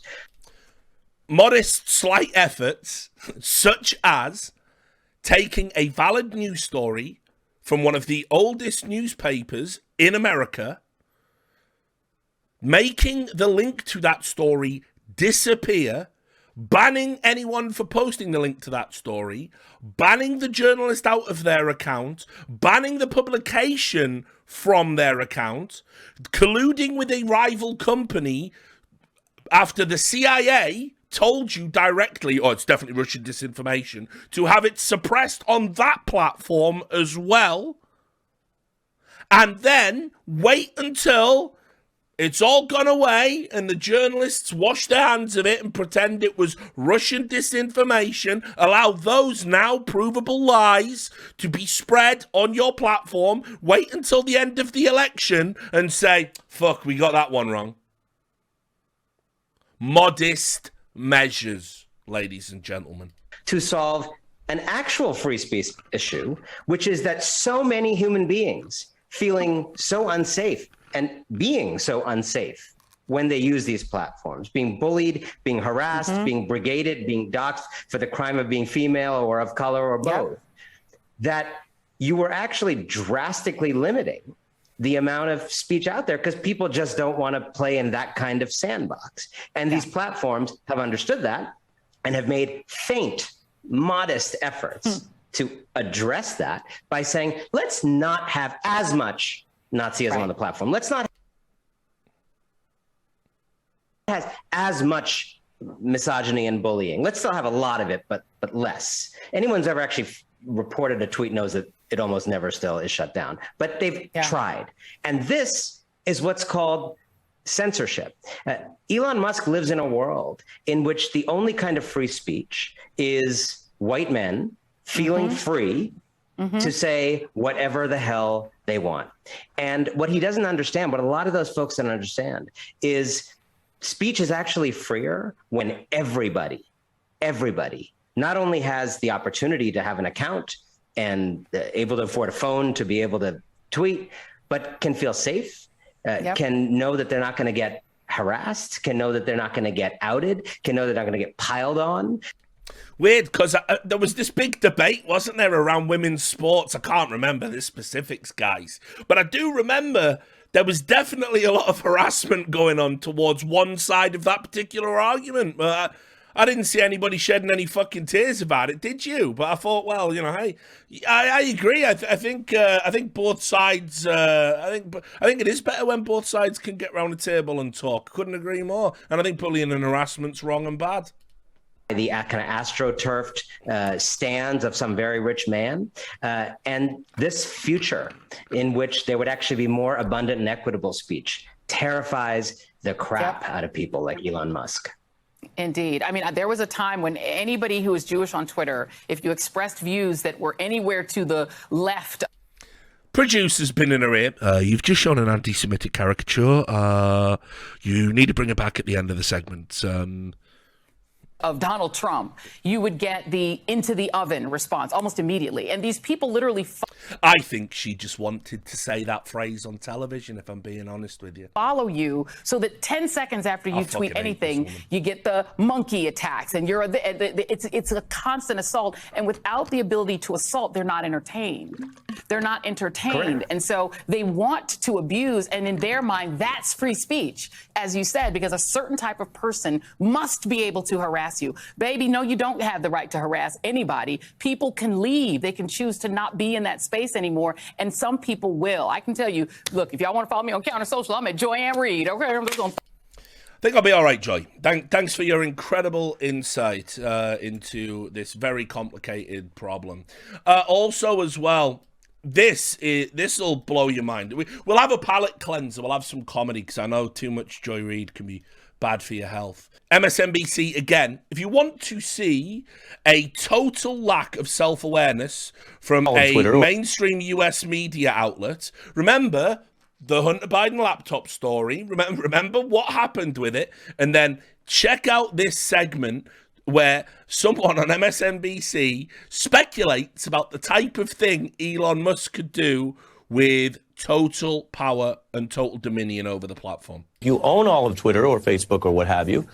You don't have to explain yourself. You don't even have to be transparent. You could secretly ban one party's candidate or all of its candidates, all of its nominees, or you could just secretly turn down the reach of their stuff and turn up the reach of something else, and the rest of us might not even find out about it till after the election.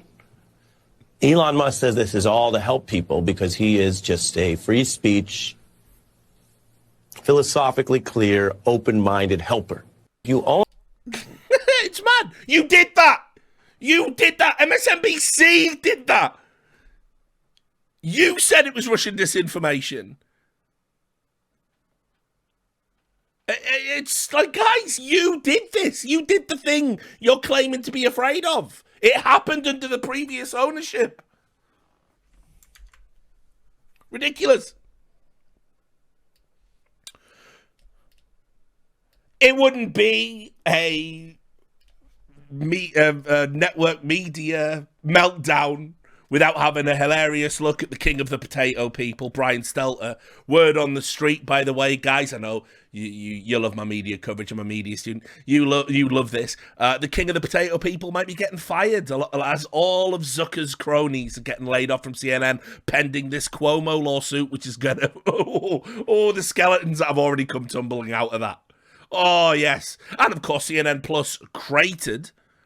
But there was a report on, I think, Radar, where they were saying Brian Stelter's not long for this world. He was a Zucker favourite because he was a toady, a lackey.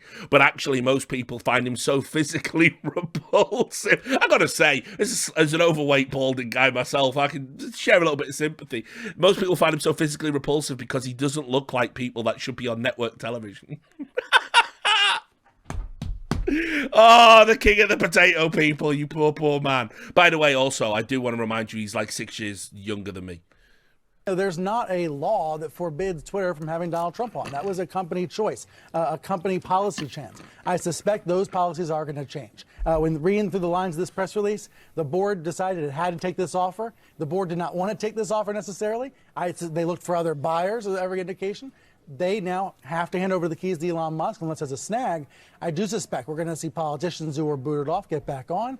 Whether that's actually a good thing for Donald Trump, completely different question. Yeah. Whether it's actually a positive for him to be back on Twitter, completely different question. Why wouldn't it just be a positive? He would to have him back in the news cycle around the world. Meaning for him, why wouldn't it be positive for him?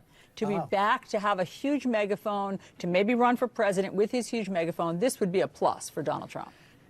You could also make the case that Donald Trump suddenly be back in the news, very visible in a way that he hasn't been, would remind people of exactly why he was why he lost his election and why he was booted from office. So look, who knows? I think that's an example of a broader question for Twitter. Right. Also, on that panel, by the way, I'll have to get into it at some point. It doesn't really fit into this stream.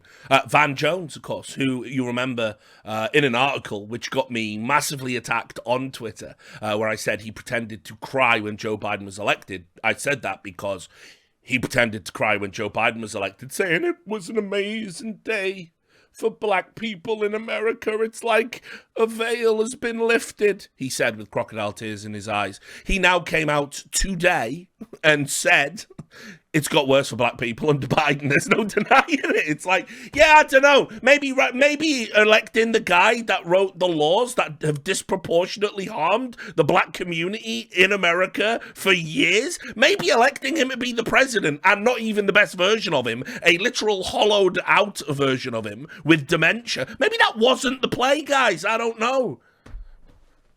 So we'll have to get into that at some point, because I would love to revisit that article. I wish I had time to do more political writing, because I was so on fucking point about that. Seeing people crunk in the street celebrating the election of a former segregationist only in America. Anyway, Brian Stelter also went on to say that maybe Elon Musk would turn Twitter into some kind of Roman orgy. Yes. If you get invited to something where there are no rules, where there is total freedom for everybody, do you actually want to go to that party? Or are you going to decide to stay home? And that's a question for Twitter users. Some Twitter users might love the idea that there's going to be absolutely no moderation and no rules at all. Others might not want to be anywhere near that. Am I crazy, Matt? No, you're right. And what happens to the advertising? His invite to Bohemian Grove has been rescinded. I'll tell you that for free. I mean, if there's no moderation or little moderation, do the advertisers stay away? What does that do to the business prospects for Twitter itself? I think that's very much an open debate, and we don't know the answer yet, and we're going to find out from Elon Musk. Now, obviously, the reason he's framing it like that, the reason he's framing it like that is because there was the journalistic class want you to leave Twitter. They want Twitter to tank in value. They want it to tweet and having its political clout and capital. They themselves are going to find themselves in the position the Republican side of the aisle has been in multiple times. There will be probably in the next month. There's going to be a concerted effort and push to create another flagship social media platform for the journalistic class, DNC shills in America. I don't know what it's going to be. I don't know where they're going to go. You saw Joy Reid plugging one there on her segment, but there's just a strong uptake for this. I mean, I'll also add The Verge, somewhat hilariously, on the day it was announced that Elon Musk had bought Twitter, just coincidentally, I suppose, they ran an article, how to deactivate your Twitter account. Holy shit. The absolute salt. So there's going to be a strong uptake for that. Anyway, we might have to come back and I'll circle back to the media, the perfectly balanced and fair US network challenge. But let's just do some unbelievable takes from the blue checks and the prominent figures. Actually, over on Reset Era, everyone's favorite gaming forum, they're having a normal one, as you can probably imagine. Definitely go and give this account a follow. Reset Era takes 2.1. The reason it's 2.1 is because previous iterations of this account have been deleted multiple times on the free and open platform that is Twitter, because they definitely don't ban people for ridiculing deranged lefties. But anyway, check this out.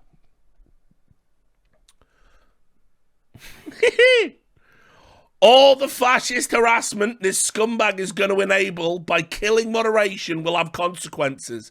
People will die, and it's Twitter's board fault for enabling it. Even on Reset Era, users are going, you've got to get a grip. What do you think's going to happen? And by the way, those people trying to be the voice of reason because it's Reset Era, banned, of course, banned. Tim Wise had a normal one. What's going on here? If Elon allows Nazis to dox progressive, right? Doxing, by the way, right? The publication of people's personal information, including names and addresses, etc., etc. That is never going to be allowed on Twitter. But the biggest concern you should have is that it's been infiltrated by Saudi, China, and British intelligence, and people who are genuine political dissidents and genuinely have a reason to flee and fear for their lives. These entities have definitely had access to that information. Can help geolocate them. No one's cried about that. Same reason everyone just forgot about what Apple did with the Uyghur Muslims and the totally backdoor exploit that happened there. But anyway, doxing's not going to be allowed on the platform. This guy is just assuming it is and has come up with a brilliant plan. If Elon allows Nazis to dox progressives on here in the name of free speech, which he will, because he will, there is only one way to respond. Let's dox the Nazis first. Track them, expose them, ruin them. I don't support doxing, he said after openly supporting doxing, but if he allows it, it's war. Hopefully he'll think twice. That's all over the place, isn't it? That's all over the place. Now, he wasn't having a good day on the day that Elon Musk bought Twitter, as you're about to see. Not having a good day at all. Fuck Elon Musk, apartheid baby. You, your company, and everyone who stands for you. I'm saying this on your platform now, and I will keep saying it. Let's see how committed you are to free speech when we start roasting your ass. Normal one. He's had a normal one. Rob Reiner, guy who directed Spinal Tap. It is sad to see what he turned into after Trump won the election, but, you know, Trump derangement syndrome, very real. Now that Elon Musk is buying Twitter, the question for all of us is, will he allow a criminal who used his platform to lie and spread disinformation to try to overthrow the US government to return and continue his criminal activity? But enough about Joe Biden. And if he does, how do we combat it? And then, of course, an account called Blue Dream. Don't listen to all the negative bull. We can win the midterms if we all vote by mail. Vote by mail. So anyway, we're moving on from that. This one, just apparently Twitter's going to turn into lawless hate. This is from Jamila Jamil. She just posted, this is my last tweet. He got Twitter. I would like this to be my what lies here is my last tweet. Just really any excuse to show pics of my dog. I fear this free speech bid is going to help this hell platform reach its final form of totally lawless hate, bigotry, and misogyny. Best of luck. Heart emoji. Big heart emoji. We lost all the good ones. We did lose all the good ones. Also, there was a comic book writer. I'm just checking that this is stream appropriate because you never know. Eric Larson, comic book artist extraordinaire. He said, the day Elon Musk buys Twitter is the day I delete my account and leave Twitter.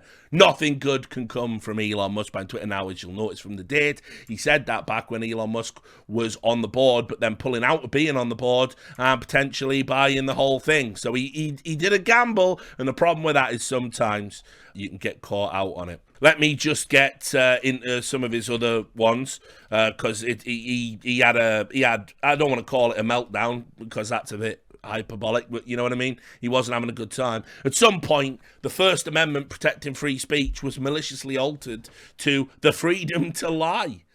Yes, lies are encompassed in free speech, legally. Yes, they are.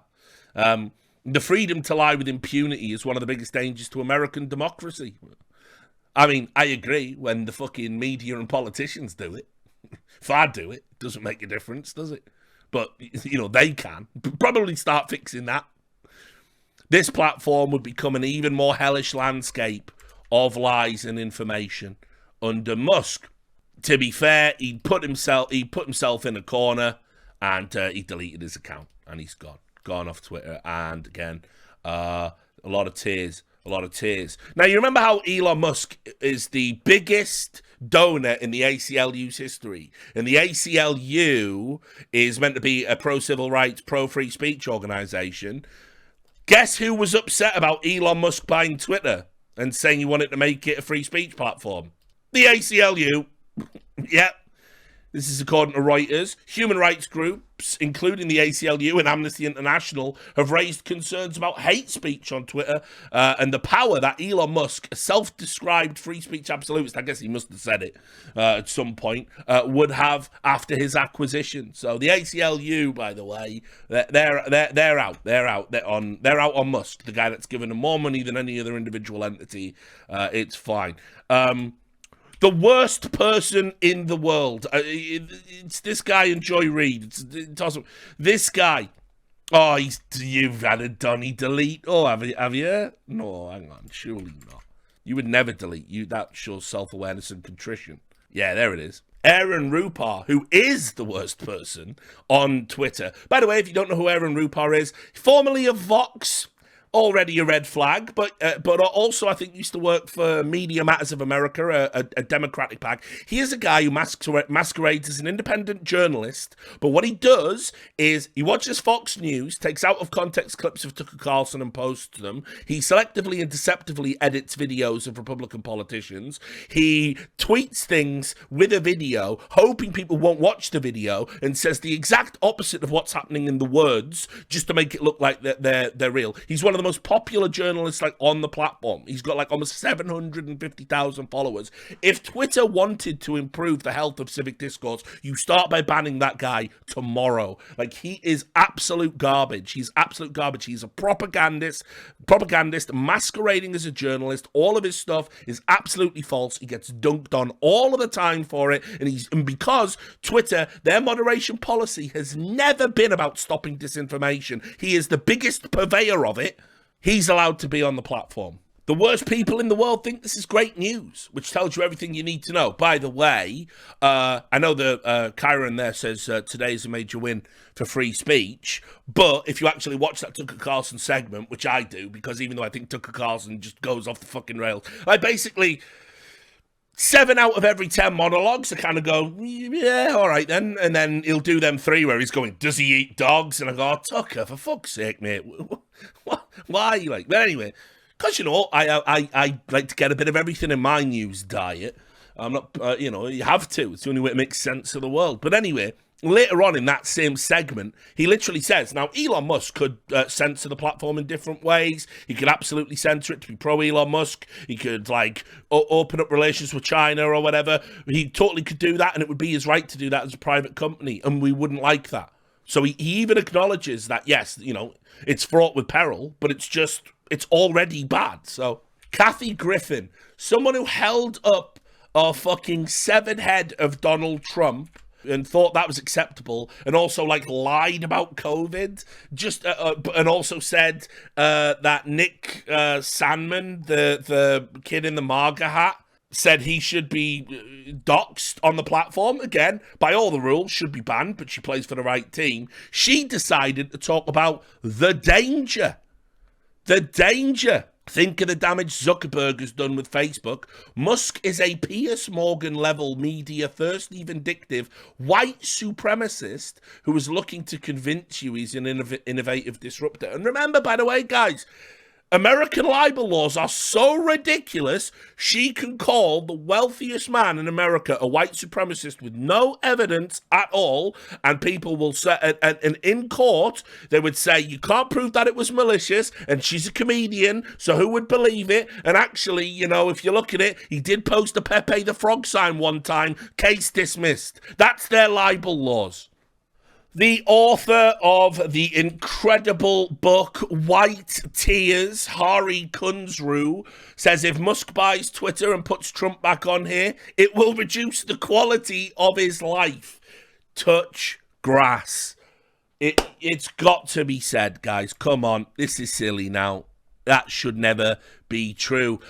Radio Houston went with this take. I don't know where this comes from. Twitter won't be safe for LGBTQ plus people under Elon Musk. # rip Twitter. Somebody asked why not. There will be no refuses to elaborate. Leaves. that was that. Who knows why or There's no explanations. This is Professor and author Jennifer Merciasa, and she says, well, here it is. When an oligarch buys a communication platform to distribute right-wing propaganda, that's not democracy. However, when an oligarch buys a communication platform to distribute left-wing propaganda, that perfectly is fine, because that's happened multiple fucking times. Also, why is Elon Musk right-wing? Can anybody answer me? I know he said he feels that he's more aligned with some of the Republican Party values now in the DNC. He's still giving you money. This is a writer from Digital Trends. This was the bravest tweet of the day.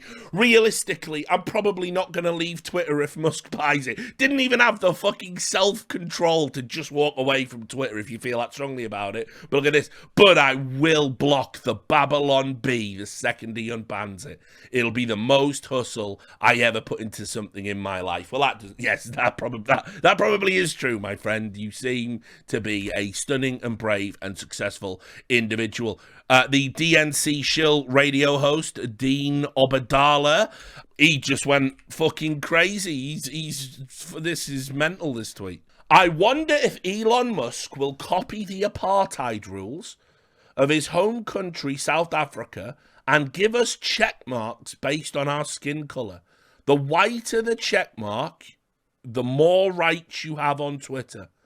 Asking for a friend. Just a perfectly normal, reasonable response from a failing radio host there, who regurgitates DNC talking points for money. Cosmologist and author speaks of the rage. I won't pretend to know how the Elon Musk acquisition of Twitter will turn out, but it's pretty striking that every comment I've seen from anyone whose opinion I respect has been expressing nothing but devastation, pessimism, and rage. Maybe expand your friend circle is all I'm going to say, because if you feel any of those things about Twitter changing hands, the rage, the pessimism, like, I don't know, again, it's like, it's terminally online. It's terminally online.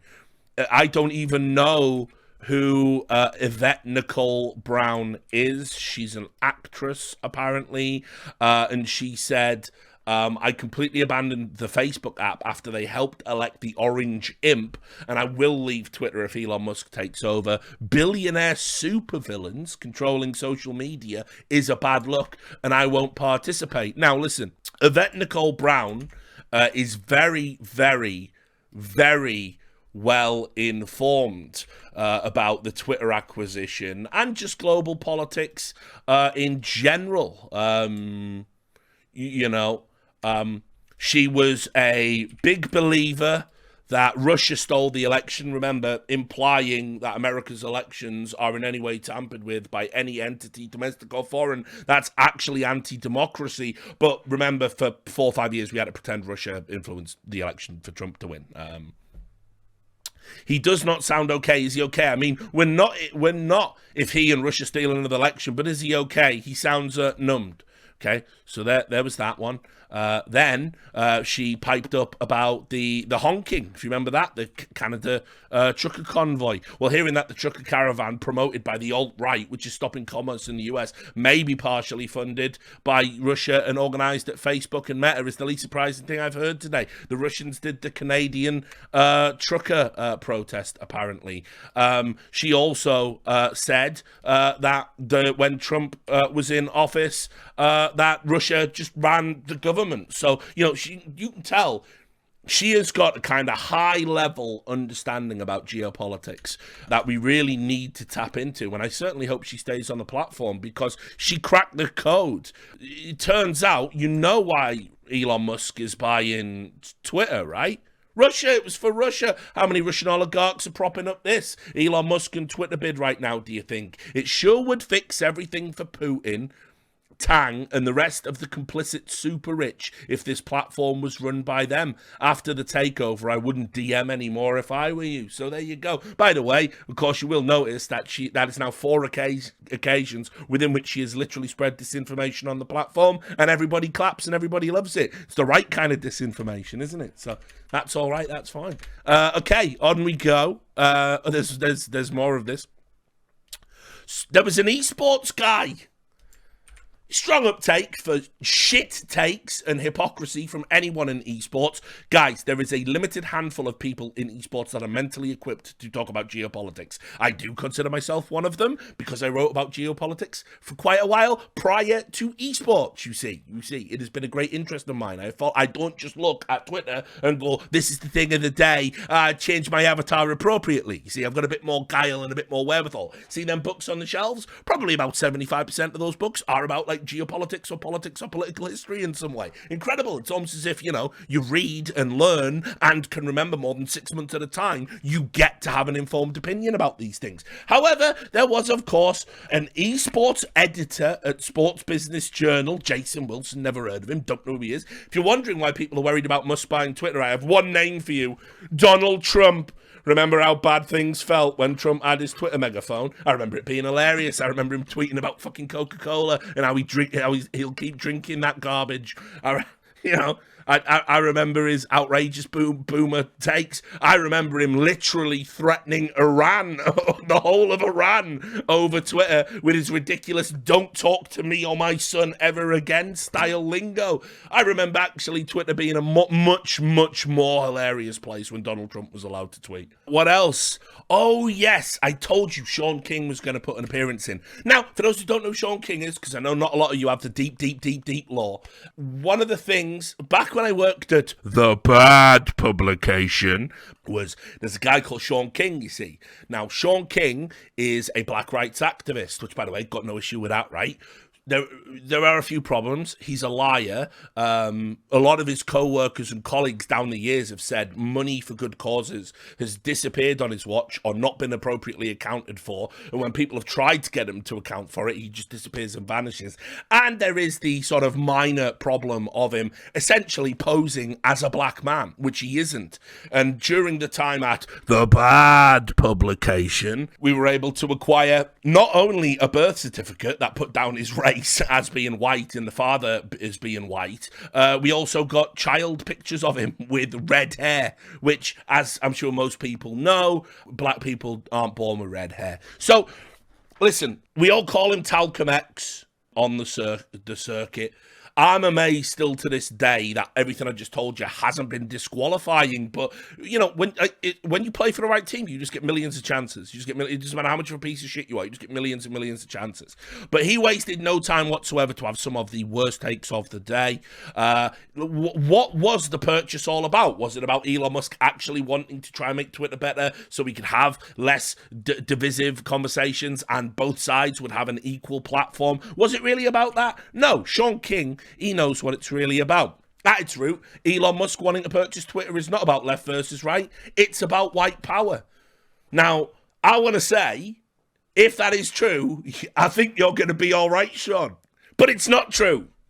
The man was raised in apartheid by a white nationalist. He's upset that Twitter won't allow white nationalists to target and harass people. That is his definition of free speech, by the way, you saw earlier in that god-awful Joy Reid segment. That actually, you heard what his version of free speech is with your own words. But, I mean, fucking take it from Sean King if you prefer. Elon Musk has openly called himself a free speech absolutist and said that he wants to create a space where anything can be said about anyone. That's why white nationalists are giddy today here on Twitter and other platforms that I track daily. It's dangerous. Now, just to come back to sweaty Big Head for a moment, what he then did was saying, I won't be part of this. Went on a tirade and deleted his account, right? Performatively. And what he did, he deleted his account for the sum total of approximately 2 hours. Then came back, and when people said, lol, you're back already? He said, I didn't even say I was deleting my Twitter account. I was only doing it because I was getting so many threats. Twitter addicts. While we're on Big Head, we're going back to the blue check morons. There's plenty more, guys. I told you. I've been thorough. I have come to believe, and I never thought I could get to a point where I believe this, but I have come to believe Twitter addiction is a very real thing. And I even have friends and colleagues and people in the business that I think that might apply to. I tweet marginally. I mean, you see me. I tweet less and less now. Used to be, I would go on like 50 to 100 tweet arguments with losers on the internet while I was having a shit with a hangover or something, you know what I mean? But now I very even rarely do that. It's just so ridiculous. If I see somebody like say something about me like politically or imply I'm aligned with like a fucking terrorist group, as what happened the other day, I'm not going to allow that, and I will argue about it, because I think I've seen from my own experience, you have to correct those things as soon as you see them. But the reality is they're Twitter addicts, and they're scared about their pusher man changing in a way that's going to fundamentally alter their experience of their drug of choice. That is what all this is about. That's what all this performative nonsense and fake crying is all about. And the reality is they will not quit. They are not going to quit. They cannot walk away from Twitter. Not until there's an alternative that gives them the same feeling, the same rush. They will be there until the end of time. So all of this nonsense about people walking away en masse and they won't use the fucking platform, they're just not gonna do that. Even if the effects are marginally different, there is one fundamental effect of tweeting for these people with huge followings on the platform, and that is the dopamine rush of attention and agreement from strangers, and they will never sell that out for anything. It is the only thing that sustains their souls. It is the only thing that nourishes them, because they stand for nothing. Back to the morons. Remember that New York Times columnist, Charles Blow? I do want to show you what I said was true during that Joy Reid segment. Looks like I'm about to say goodbye to Twitter as well. I've been pulling back from social media a bit. This will be the push I need to go all the way, he said, on this app. So you just delete your account. Like I said, no, can't give up the head rush. So we went, well, I'm out. I will now use Twitter like I use Facebook, only for promotional purposes, to post my columns, TV and speech appearances, and book info. No content specifically created for it or created on it. 1 out of 3. You're not going to stop, Charles. You're not going to stop. You're an addict like the rest of the Twitter junkies. Stop pretending. Next. As was another strong uptake for this outrageous, ridiculous argument. This is Nina Turner, a congressional candidate. And what did she have to say? She said, children are going hungry, people are sleeping on the streets, working class folk are graduating with a degree in one hand and debt in the other. It's time to stop idolizing billionaires, agree with that point, and start prioritizing the poor and the working of this nation. Elon Musk is the prime example of why unfettered capitalism is a danger to this country and the planet as a whole. He's not a genius. He's the product of generational wealth and a rigged system that sees billionaires as somehow more important than the average person. Here's the thing. There was this massive, strong uptake, loads of tweets, too many to get into now, where everyone was saying this thing. Remember when Elon Musk refused to cure world hunger? And that was in relation to, I can't remember what entity it was, some major charity that operates internationally. But he pledged he would give them like $6 billion if they would show him a plan of how the World Health Organization, I think it was. And he said, I will give you all this money, but I need to have a full breakdown of how it's spent and an open book of the accounting of every penny that was spent. See, UN possible too? I can't remember. I don't have it to hand. I don't think it's in my notes. But anyway, okay, here it is. Elon Musk, world hunger. So again, remember, they keep framing him as a fucking villain, right?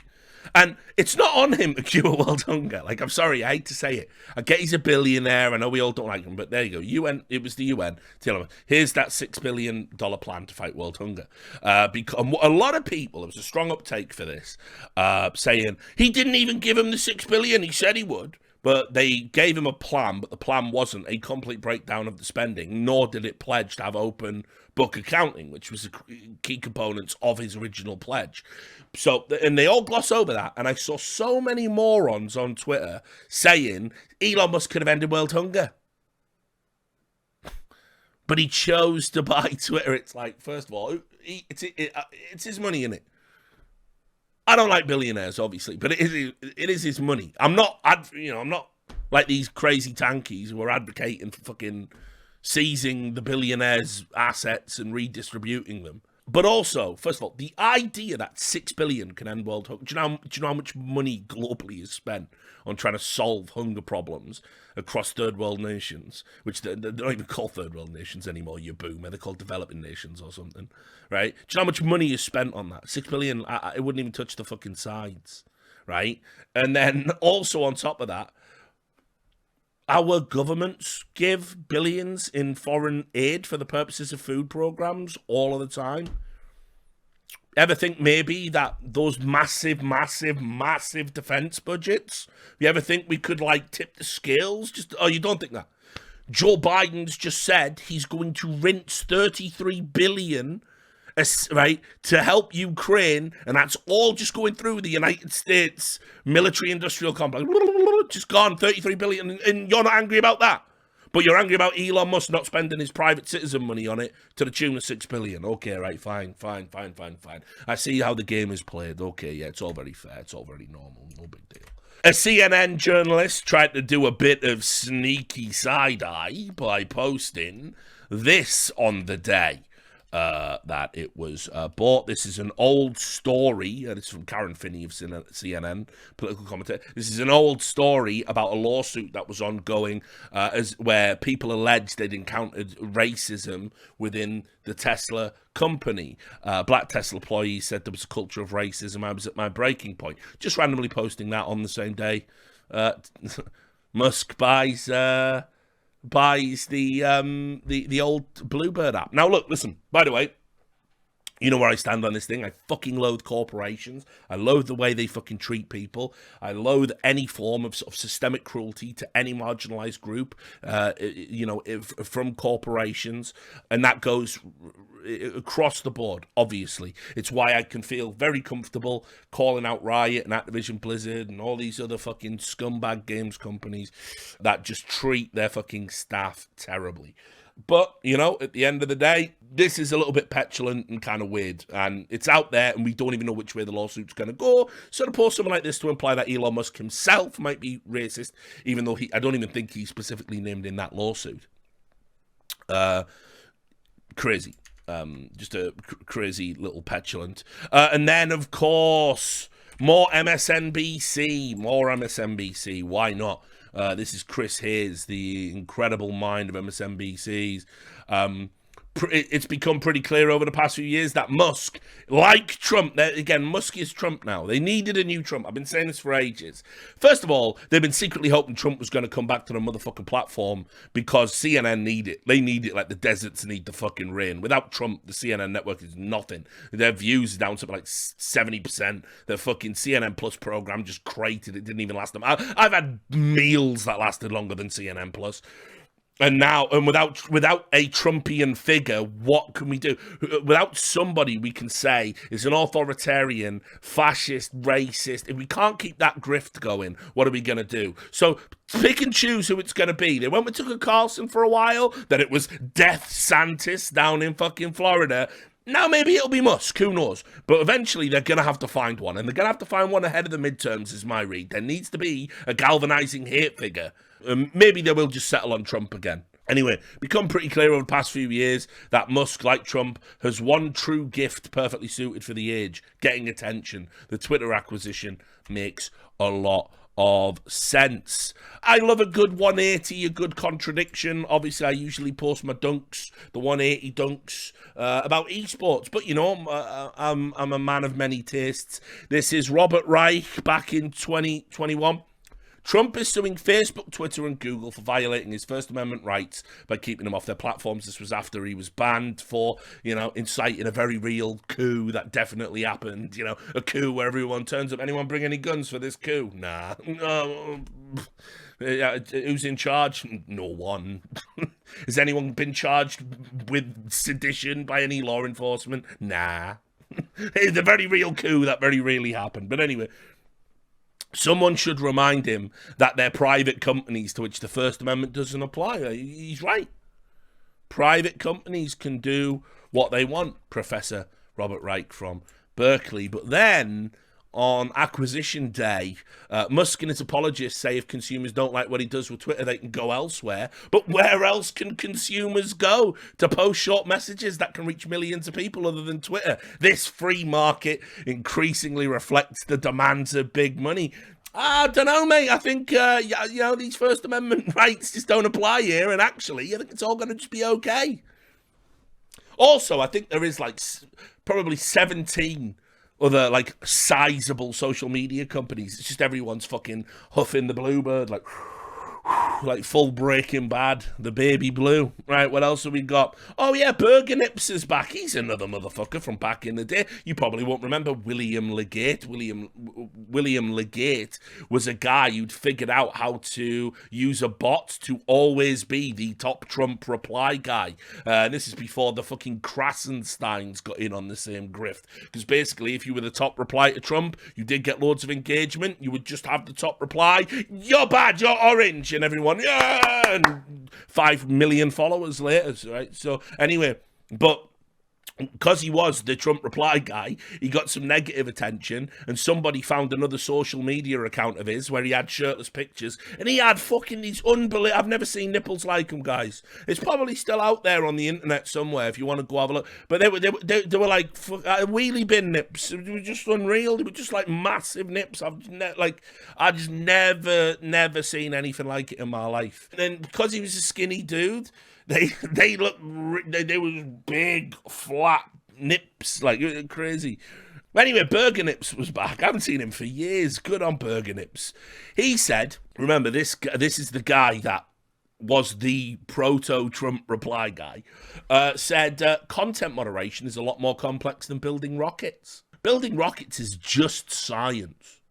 Content moderation is a much more opaque issue. That's just reminiscent of that sketch, isn't it, from Mitchell and Webb, where the fucking brain surgeon's there. It's not rocket science. But yes, how the mighty have fallen. That tweet, only 65 likes. Back in his heyday, Burger Nips, who, as you can see from his name, he's also the idiot who went to make a rival pillow company with David Hogg, which just immediately failed. He knows things. He can't even make a pillow company work, but he's going to tell you about how easy rocket science is, of course. Brianna Wu, sensing... See, all the old names are back. Have you noticed that? Brianna Wu, sensing another opportunity for attention and to bring up the bad old days. Well, wouldn't you believe it? She knew that actually the through road to this dark, dark day... Gamergate. It was Gamergate. It was Gamergate the whole time. It was Gamergate the whole time. I've never talked about it before, but in the aftermath of Gamergate, I worked extensively with Twitter trust and safety to help improve Twitter's policies. Oh, yeah? That's good to know. You mean those things we said about how you were all in cahoots with each other and you would all fucking like censor people for like just being mean to you? That was happening the whole time. Oh, right, okay, yeah. Because I seem to remember as well, like, by the way, somebody who just receives so much relentless hate on the internet. I've never been invited to sit in front of the UN like Anita Sarkeesian and Zoe Quinn. Zoe Quinn, by the way, just lied about some guy and then he iced himself. No one cares about that. That's the okay kind of harassment. Ran the crash override network that when their chat logs got fucking leaked, turned out they spent Christmas Day in a fucking IRC channel trying to fucking dox people. But that harassment was all good, right? You were the good guys. You are the perfectly normal good guys. So yeah, we were right the whole time. Chalk up another W for Gamergate, by the way, guys. Another W there. We were right the whole time. These people were in cahoots, colluding to silence you and then using their journalist friends to write provably false statements about why it was happening and how it was a hate movement. And it definitely had a hierarchical structure and people were the leaders of it. Fucking madness. Anyway, in the aftermath of Gamergate, I worked with Twitter, Trust and Safety, to help improve Twitter's policies. That's everything Elon Musk wants to dismantle. And then in NBC News, she was quoted as being, under Musk, some fear the Twitter's moderation progress could unravel. By the way, I could bring that article up for you if you really want to suffer through it, but it is literally just a bunch of quotes of people going, Elon Musk doesn't seem to value moderation, and that just means people might say bad things on the internet. It's like, yeah, I don't know, like, have you been on Twitter lately? Guardian columnist came out with a fucking, the good old spicy socialist take, which I'm always down for. Remember that once Elon Musk owns Twitter, every tweet you send is performing free labor for him and using your personal free time to increase his wealth. When you write a popular tweet, you're a writer offering revenue-driven content to the world's richest man for free. That's not what's happening there, right? Well, I see, Twitter, for me, is a conduit for my business. I'm selling something, I'm selling myself. I'm selling my ass. I'm selling myself. Selling me. I'm selling me. And I've got an audience on there. And I'm telling them, like, this is my podcast. This is my article. Here's what I think about this current topic of the day. And that might snowball into another social media thing. It's very much a quid pro quo arrangement. I mean, I get abused, obviously, like everyone else on that platform. But, you know, I also get something out of it, right? It's not free labor for Elon Musk, is it? It wasn't free labor for Jack Dorsey, was it? I'm definitely doing it for myself. We had another CNN columnist say, well, that's it. I am not interested in Twitter anymore. Done. Not sure I'm interested in Twitter if Elon Musk owns it. Fine. See ya. Financial Times writer as well. There was a lot of people doing this too. They've been blocked by Elon Musk, right? And so they do this. And I fucking hate this because I get this all the time. And only morons say this. But here it is. I, for one, welcome our new free speech overlord. And it's there, right? Maybe Elon Musk won't save me after all. My love affair with Tesla can't survive the pandemic. Elon Musk has blocked you. Now, the implication there is that by Elon Musk blocking him on Twitter, i.e. not wanting to hear what he has to say, he's not a free speech absolutist and is in some way censoring him. So one last time for the cheap seats, okay, this is all, if you ever see this moronic belief, this is the only way you ever need to frame it, right? My fingers in my ears are not the same as my hand over your mouth. If you cannot figure out the difference, you are a fucking child and you have no right to ever speak on any fucking issue ever. No issue. You're not mentally equipped. You haven't grown up yet.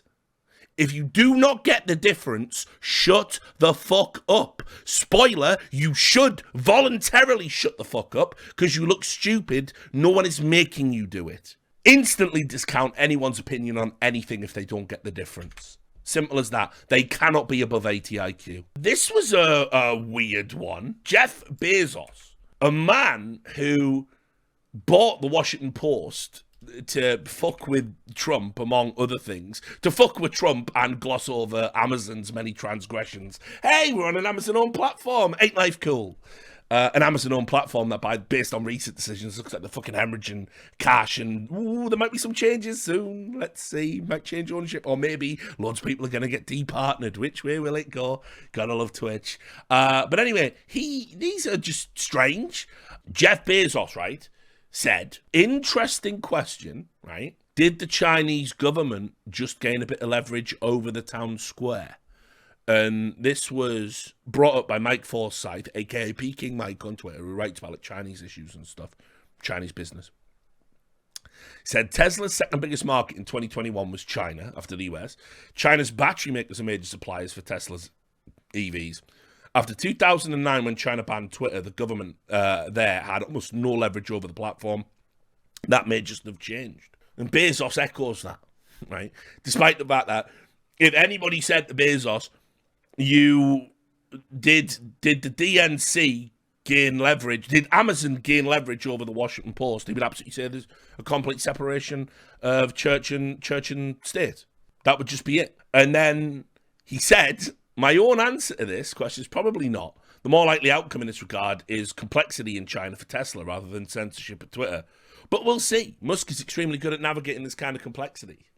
So the idea that Jeff Bezos, by the way, would imply that the Chinese Communist Party would have leverage over Twitter because of Tesla's business interests in China, that's a really interesting framing, because Jeff Bezos seems to have forgotten that he took 19 million in ad revenue from one of China's propaganda outlets. Well, he took a share of 19 million. Specifically, the Washington Post was paid 4.6 million by a propaganda outlet from China Daily, the mouthpiece of the Chinese Communist Party.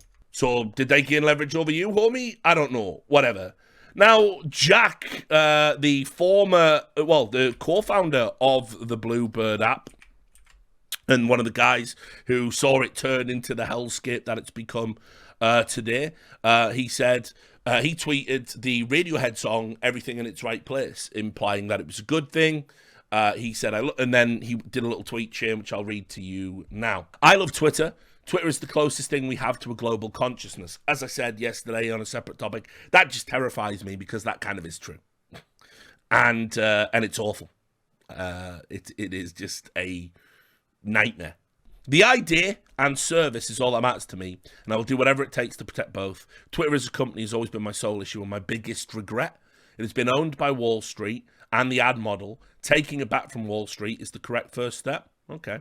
In principle, I don't believe anyone should own or run Twitter. It wants to be a public good at a protocol level, not a company. Solving for the problem of it being a company, however, Elon is the singular solution I trust. I trust his mission to extend to extend the light of consciousness. Elon's goal of creating a platform that is maximally trusted and broadly inclusive is the right one. This is also Paraga's goal and why I chose him. Thank you both for getting the company out of an impossible situation. This is the right path. I believe it in my heart. I'm so happy Twitter will continue to serve the public conversation around the world and into the stars. Now, Jack does a lot of DMT in ayahuasca, I'm guessing. But, you know, at the end of the day, I've always had a bit of a back and forth with Jack. I've always had because he's made some terrible decisions, and as he tweeted again today, he says I have to own all those decisions that they happened on my watch. The censorship, the selective, the playing favorites, that all happened. And he again keeps lying and saying like, oh, we fixed it immediately, and it wasn't biased. It was just poor application of policy, and blah blah blah. But also, as I explained earlier, companies like Twitter are beholden to the fucking Berkeley Blue hairs. You can't do anything about that reality. You need people who want to essentially abuse power and status in lieu of money to prop up tech companies that don't have a lot of money initially. That's the only thing. It's the extra sizzle on the steak for why people want to work for these companies.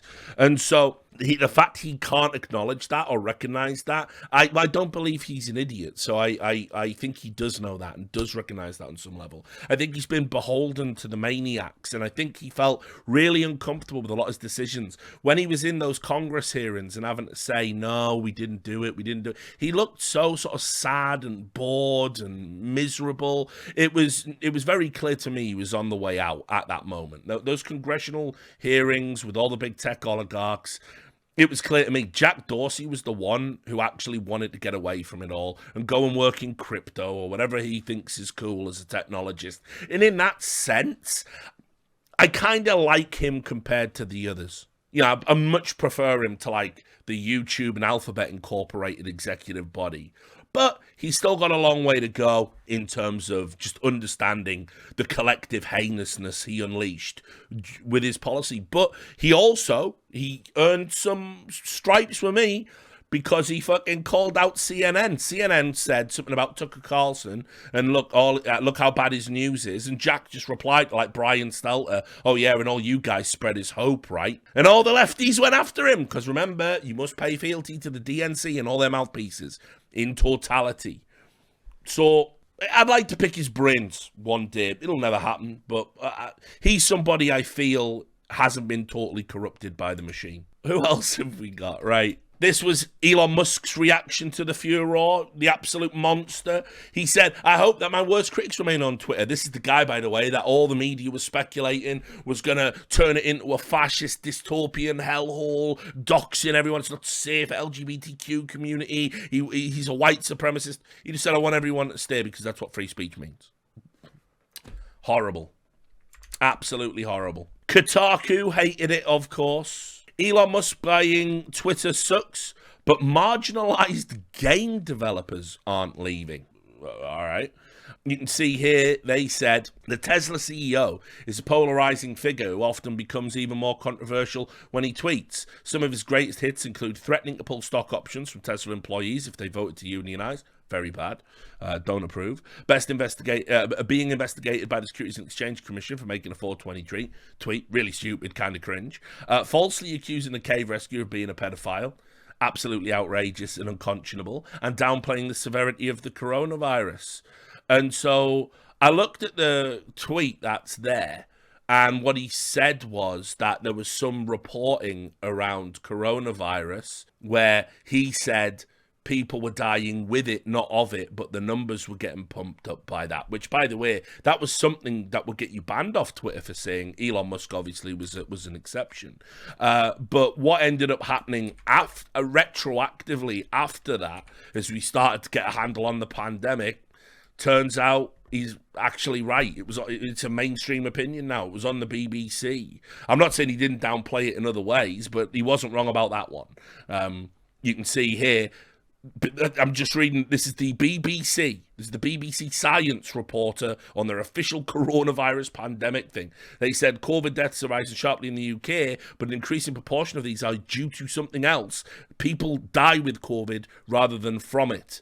And that is because of, obviously, the reduction because of the waves. Now, maybe Elon Musk wasn't right at the time. I don't fucking know. I stay away from all of this because not a scientist, not a doctor, not even a data analyst. But to frame what he said in that Kotaku article as like downplaying the severity, then the BBC are as well. So make of that what you will. Because it's topical, and we will cover Taylor Lorenz versus Libs of TikTok. Libs of TikTok. We'll cover that on another day, another time. But Libs of TikTok made a cringe compilation. Well, it looks like Twitter's gone. They accepted the money, and Elon Stalin is taking over. So fuck you, Twitter, and goodbye forever, you insane Q-like forum. Or soon to be insane like Q-like forum. Peace. Topical. Facebook there. Yeah, Elon, Stalin, and QAnon. All. Peace out. Bye. Elon Musk, this is directly to you. I'm sure he's going to get this message. Enjoy Twitter. I just deactivated mine. I will not be reactivating it. Nightmare. Enjoy. I deactivated my account and deleted the app. That's what I think of it. Fuck Elon Musk. Today, Twitter has announced that they've been bought by Elon Musk, or however you say his name. However you say his name. Finger on the pulse for the hot button topics of the day. I'm not interested in staying on Twitter anymore because of this, and I think there's a lot of people that are about to leave. So I just wanted to let everyone know that you can find me here. I'm going to also share this on Twitter before I deactivate my account so that anyone who wants to follow me can find me here as well. Hey, I did a thing today. I deactivated my Twitter account. You can too. All right, well, get a miss you. It's been real. Anyway, now look, of course, it wasn't just the weirdos on the internet that were having an absolute fucking meltdown about this stuff. The DNC, didn't they? Now, look, this stream's already been going for 3.5 hours. It's like a marathon for this old man. So I will do a separate video about how suddenly, just out of the blue, they just decided now is the time to have a Ministry of Truth, or whatever the fuck it's called, the Ministry of Home Security and Disinformation, mini-true, I don't know, whatever. Fine. So I'll do a whole separate video on why that coincidentally has been created now. But let's just start, right? This is from Matt Gertz from DNC PAC Media Matters from America. He's got some strong, very coherent opinions about this topic. You see, he said, before Elon Musk and Twitter got a deal, House Republicans threatened the company's board with political retribution if they didn't sell, outright gangsterism. Now, that's not really what happened. What happened was the same thing that's been happening non-stop, because the Republicans are toothless fucking pussies. And the only people, by the way, the scale of Republican is like this. Toothless pussy that just wants to fucking make money in peace, and give tax breaks to all their friends. And then there's just nothing.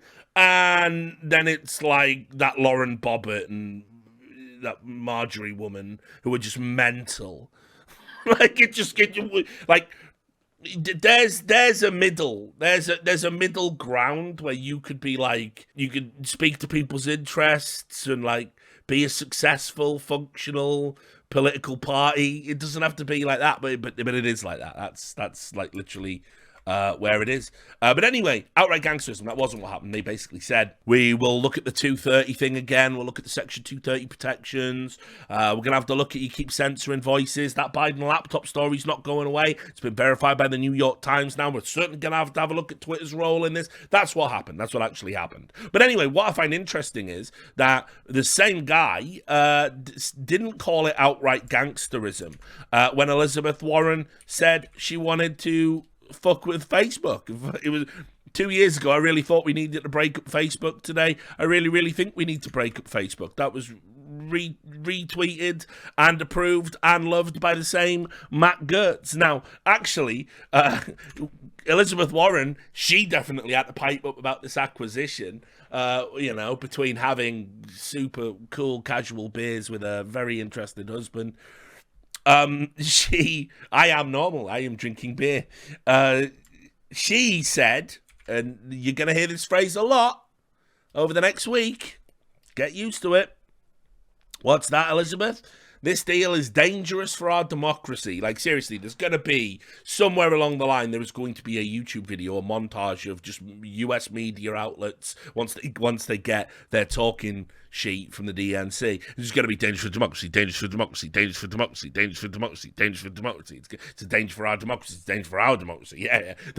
Sorry, my bad. Dangerous for our democracy. Anyway, this deal is dangerous for our democracy. Billionaires like Elon Musk play by a different set of rules than everyone else, accumulating power for their own gain. We need a wealth tax and strong rules to hold big tech accountable. So again, you'll notice, not outright gangsterism though, not outright saying you've done something we don't like, we will now take legislative action against you for doing it. That's fine. And this is what I mean. This is what I said earlier about this ridiculous dance that they're in, where it's like the politicians, if you do something they don't like, on one side of the aisle, they try and fuck with you. On the other side of the aisle, they try and fuck with you. That's why Jack was so bored in them fucking hearings. Governor Howard Dean just deleted his account, just gone. He said he was going to delete. He's off the platform. I don't even know what that looked like. There you go. Gone. He's just gone. He just went. He said, if Elon Musk gets it, I'm out. That's an elected official. And then, of course, and this is kind of sad, sources told CNBC, what if Biden officials had to go up against Donald Trump ahead of the midterms? What if Musk lets him back? No. So officials within President Joe Biden's administration are closely watching Elon Musk's purchase of Twitter, according to more than half a dozen advisors to Biden. White House officials and Democratic strategists are privately worried about how Elon Musk's $44 billion hostile takeover, gotta love the framing, of Twitter will affect the 2024 presidential election, especially whether the billionaire will allow former President Donald Trump to return to the platform. Officials within President Joe Biden's administration are closely watching the deal, according to more than half a dozen advisors in the team, and including 2 administration officials. Some on Biden's team are growing increasingly concerned that Tesla CEO will allow Trump and other Republican operatives who were banned from Twitter to return to the platform, these people told us, asking not to be identified. Blah, blah, blah. Free speech bad. Blah, blah, blah. Biden has long talked about his concerns about the power of social media platforms, including Twitter and others, to spread misinformation and disinformation. That, of course, is Jen Psaki, which we'll get to. But yeah, this is just before they created their Ministry of Truth, which is still staggering to me that's a reaction that hasn't even really blown up on. It's way more dangerous than Elon Musk going in Twitter. But here it is. This was Psaki's reaction at a press conference. Just a quick one on the breaking news, Twitter agreeing to let Elon Musk go through this purchase. Do you have a response to that? And does the White House have any concern that this new agreement might have President Trump back on the platform? Well, I'm not going to comment on a specific transaction. What I can tell you as a general matter, no matter who owns or runs Twitter, the president has long been concerned about the power of large social media platforms, the power they have over our everyday lives, has long argued that tech platforms must be held accountable for the harms they cause. He has been a strong supporter of fundamental reforms to achieve that goal, including reforms to Section 230, enacting antitrust reforms, requiring more transparency, and more. And he's encouraged that there's bipartisan interest in Congress. In terms of what hypothetical policies might happen, I'm just not going to speak to that at this point. Because we were busy making the Ministry of Truth. Now, What's also super interesting, do you remember that whistleblower? Again, I did a video about it. It's on YouTube. You can go. You remember that Facebook whistleblower? The one that was saying how Facebook was definitely dangerous to democracy and all that? And that wasn't outright gangsterism, even though she had all these ties to the DNC, including that fucking bogus Ukrainian whistleblower, ties to like Jen Psaki's like family, who were like the former PR agency. All this nonsense. Like just like an absolute manufactured whistleblower that just happened to come out and parrot the narrative about how Facebook's dangerous at a time when the government were leaning on Facebook about the whole January the 6th thing. Well, that just went away. Where did she go? Where's she at? Where did she go? Why isn't that? Oh, right, we've put her away again. We'll be rolling her out nearer the midterms when, trust me, this January 6th commission, it's all they've got. This Ministry of Truth and Disinformation thing is going to be funneled into this January. Like, clip, ship this forever, because Richard Lewis understands American politics better than most Americans. They've got nothing to argue about in the midterms, right? Everything's financially worse. Inflation hasn't been transitory like they told you it was. It hasn't been good like the journalists told you it was. Gas prices through the roof. Housing prices through the roof. Even private landlords and private fucking, people who own private property. That moratorium that got extended and then tossed out of the fucking court. That was going on. There's unemployment. You didn't shut down the virus, Joe. People are still fucking dying by the fucking way. You've also nearly sleptwalked us into fucking World War III because you keep saying to people there's going to be a retaliation in kind if Vladimir Putin does X, Y, and Z because you are fucking bananas. You have lost your fucking mind. You have dementia and you should be on a porch somewhere being brought fucking ice cream in a fucking bowl with a spork so you can't fucking hurt yourself, but you're the president of the United States. It's absolutely, unequivocally been a disaster since he got fucking elected. So, what have you got going into the midterms? Also, not to mention, by the way, you fucking idiots. You have allowed DeSantis down in fucking Florida. You've allowed people in Texas to make it look like you are a party of extremists by not taking moderate positions on things most Americans agree with. You have instead told moderate America they're not moderate. They're bigots of some kind, and you have turned a fringe issue that affects a fraction of your population into a brickbat with which Republicans can beat you over the head. Bill Maher, by the way, you go back and forth with this guy, but he's absolutely right. If you would just be the party of common sense, slam dunk in the midterms, slam dunk election wins from now until the end of time. But you don't want to be that. You've made this weird, fucked up Faustian pact with a lunatic fringe and neocons, and somehow you're trying to make all this work because realistically there aren't two parties in America. There's about 6. So you must go now into the midterms with a fucking message. You must go into the midterms with a message.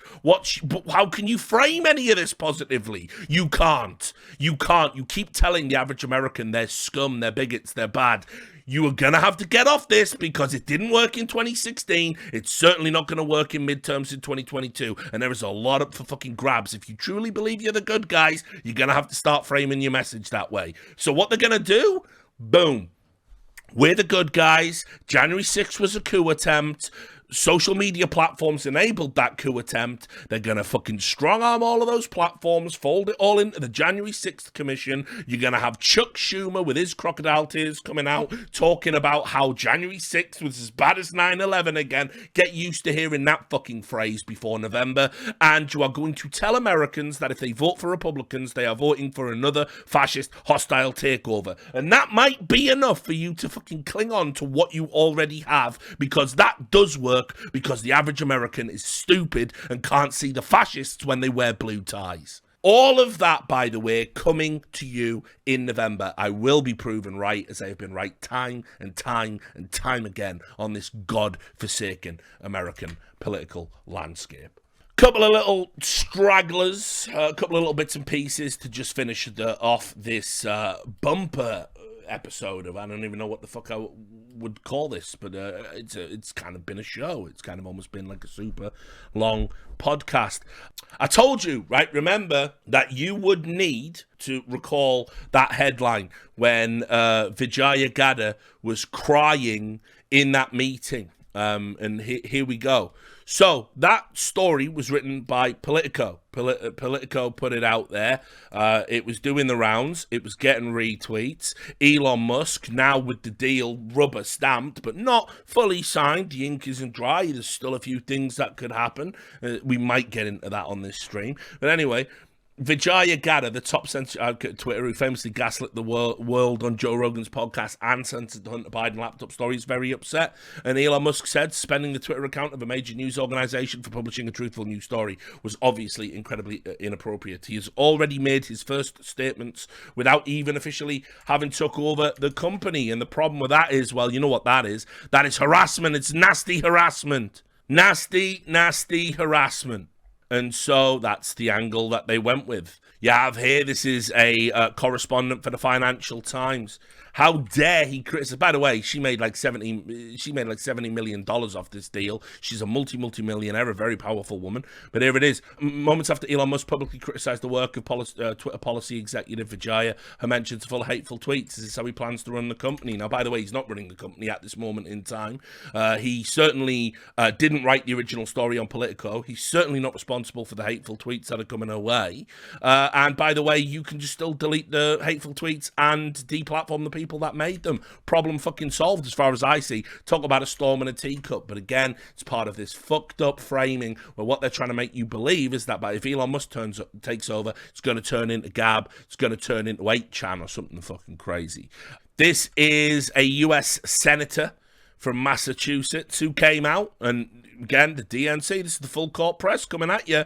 Elon Musk and a handful of billionaires now have dangerous influence. Remember, it was fine, by the way, when fucking Bloomberg just bought his way into an election, propped up the fucking, DNC, right? Tried to get some fucking votes with his absolute outrageous cringe campaign. That was perfectly fucking fine. Right? It's fine when Bezos owns the Washington Post. It's fine when George Soros pays for all these DNC PACs. This is all fine. You don't mind it. Elon Musk buying Twitter, by the way, massive problem all of a sudden. So Elon Musk and a handful of billionaires now dangerous influence over the most powerful online platforms. They can't be trusted and self-regulation has failed. We must pass laws to protect privacy and promote algorithmic justice for internet users, especially the kids, because he's an American politician, isn't he? See? He's an American politician. You always got to think of the children. Think of the children, lest you catch the fucking vapors, my friend. I'll also just add, you know how it's bad that Vijaya got those fucking death threats? By the way, I'm not saying that ironically. It's bad. Can anyone explain to me why this was why it was okay for this sheer outrageous volume of death? Why these people were just uncritically threatening to kill Elon Musk? Well, look at this. Will someone kill Elon Musk? I want to kill Elon Musk. I will kill Elon Musk. I want to kill Elon Musk. Time to kill Elon Musk. It would be cool to murder Elon Musk by pouring molten gold on his gigantic, stupid, rich boy head. Or like that Game of Thrones and shit. That motherfucker needs to be killed. Kill Elon Musk. Kill Elon Musk. I'm going to murder Elon Musk with a knife. Can somebody kill Elon Musk already? It should be legal to kill Elon Musk. I don't know, guys. Maybe Twitter moderation is already fucked, do you think? By the way, there's 4 pages of that. Kill Elon Musk. When the class revolution comes, we'll kill Elon Musk. We have to kill Elon Musk immediately. Fuck Trump in his pile. Delete my account and kill Elon Musk. He's straight to America. We have to kill Elon Musk. Who's going to kill Elon Musk? I think we should kill Elon Musk with a cattle prod. I'm going to kill Elon Musk. Can I tweet kill Elon Musk yet? We should all pitch in a buck or two to hire someone to kill Elon Musk. Pages and pages and pages. Thousands of abusive comments. Shifty Adam Schiff. They were all out. They were all out in force, by the way, contradicting themselves, telling all these mad fucking lies. Adam Schiff, here he is. Adam Schiff, an absolute, just again, horrible, horrible person. Here's my take on the world's richest man buying Twitter. He makes a great car and rocket, but I'm concerned his personal views will stop the fight against disinformation on social media. The problem on Twitter hasn't been too much content moderation. It's too much hate. And again, we're just going to gloss over the fact that Twitter suppressed a valid news story to ensure your mummified fucking candidate won an election, right? This is also Will Oramus. who writes about tech for the Washington Post.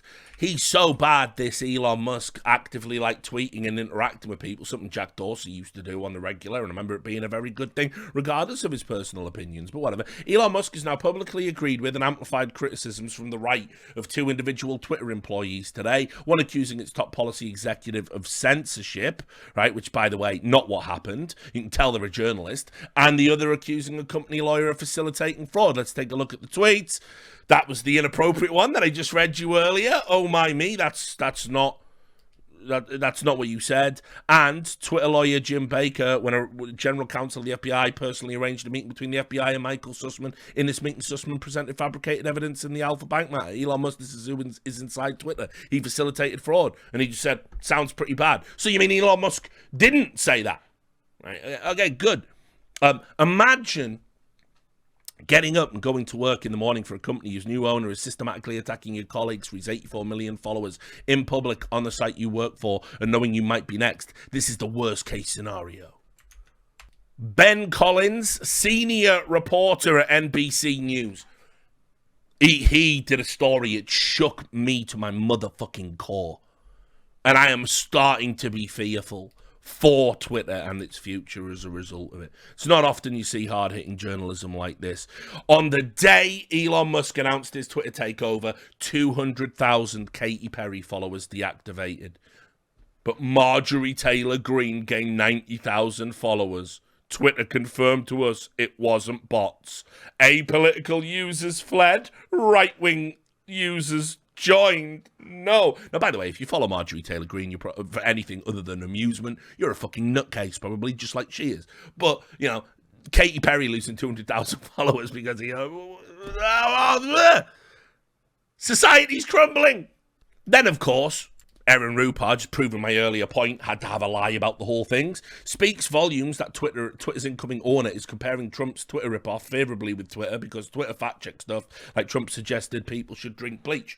Now, it should surprise absolutely none of you watching that none of these things happened, including, by the way, Trump never said drink bleach. He's never said to drink bleach. He never, ever, ever, ever, ever said drink bleach. Never, ever. Go watch my Enemy of the People episode about dewormer, it's called. Watch that episode. Garbage. This guy is a walking pile of disinformation held together by stale turds, and yet he's just allowed to tweet all of the time. He's verified. He's one of the biggest journalists on the platform. It is fucking insane. Don't ever tell me about how you care about disinformation while this guy is allowed to post. Until then, Twitter is nothing you say or do has any meaning. And also, look at the tweet he's talking about. He just said Truth Social, terrible name, exists because Twitter censors free speech.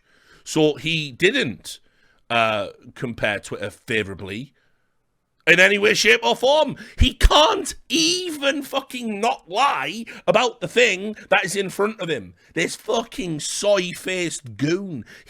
Just read the tweet yourself. It's there. This is what I mean. He posts a lie above something that refutes his lie, and people applaud like fucking circus seals. Like, this is all okay.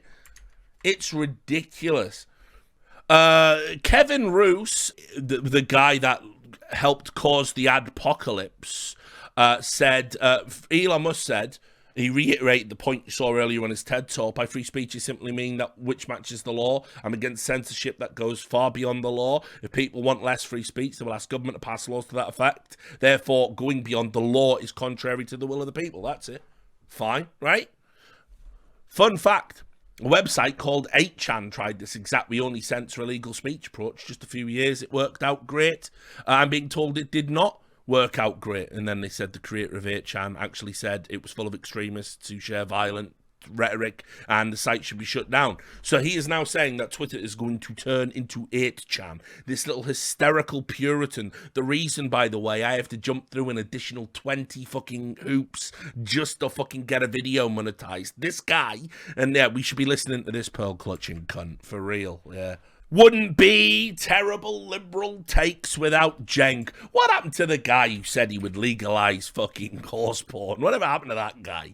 Whatever happened to that guy? Now he's just some bloated fucking lunatic, like threatening to fight Joe Rogan. Oh, it's sad, so sad. But anyway, our right-wingers really unaware of the irony of saying they are champions of free speech and then celebrating a law called Don't Say Gay.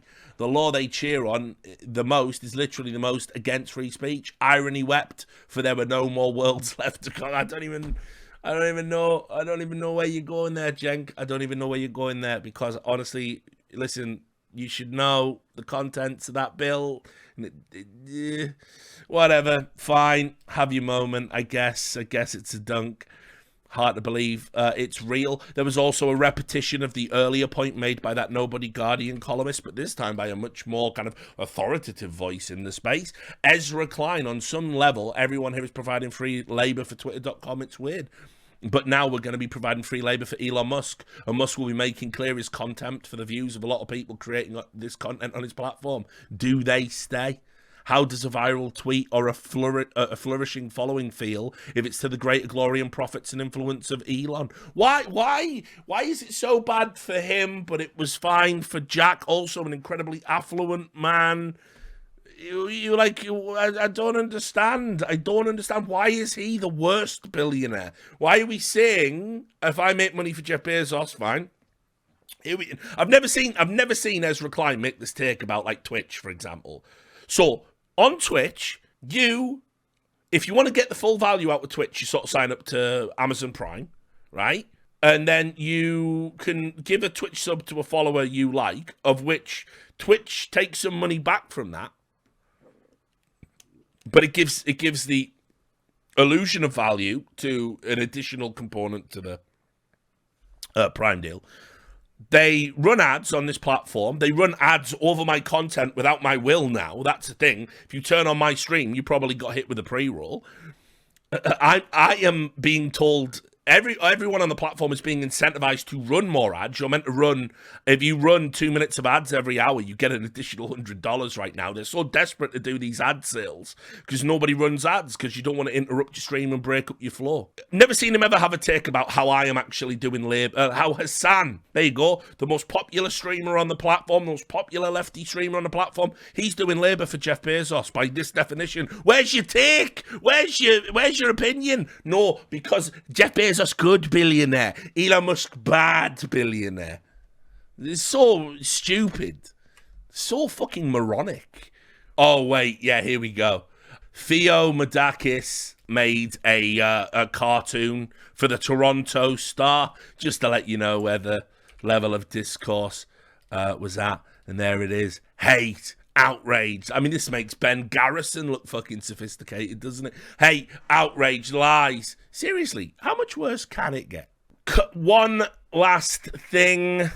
No, actually, a couple of things. Let's wrap this up, though, very soon. People petitioned to try and stop the deal going ahead. It's mad. Joy Reid doubled down on her earlier disgraceful opinions. She said that Musk owning Twitter says he misses apartheid South Africa and he wants that back. He wants that back. She doubled down on these just outrageous allegations. Also, people went ahead and tried to stop the deal. They were that desperate, not wanting to lose the political capital of it all. This is a report here from Watcher Guru. Now, basically, the FCC, the FTC, and the Department of Justice were all asked to block the deal to acquire Twitter after claiming the transaction poses a direct threat to American democracy and free speech. The commissioner responded and said there's just no authority to block the purchase. So, they couldn't even... They did try. They did try. They gave it their best shot. And, oh, yeah, also, as I told you, the journalist class, especially upset. Poynter is like a school for journalism, and they obviously are highly involved like journalistic unions, and they work with all the other Reporters Without Borders and stuff like that. They were so triggered about, again, not having a service that now just caters exclusively to them. This was what Poynter put out. Remember, again, a school for journalists. Elon Musk's Twitter takeover concerns many journalists, especially people of color, women and LGBTQ plus folks, that existing harassment on the platform and other corners of the internet will get worse. Against that backdrop, Poynter's recent announcement about partnering with George Washington University for a pilot program to address and reduce online harassment of journalists feels timely. We need your help to make it effective.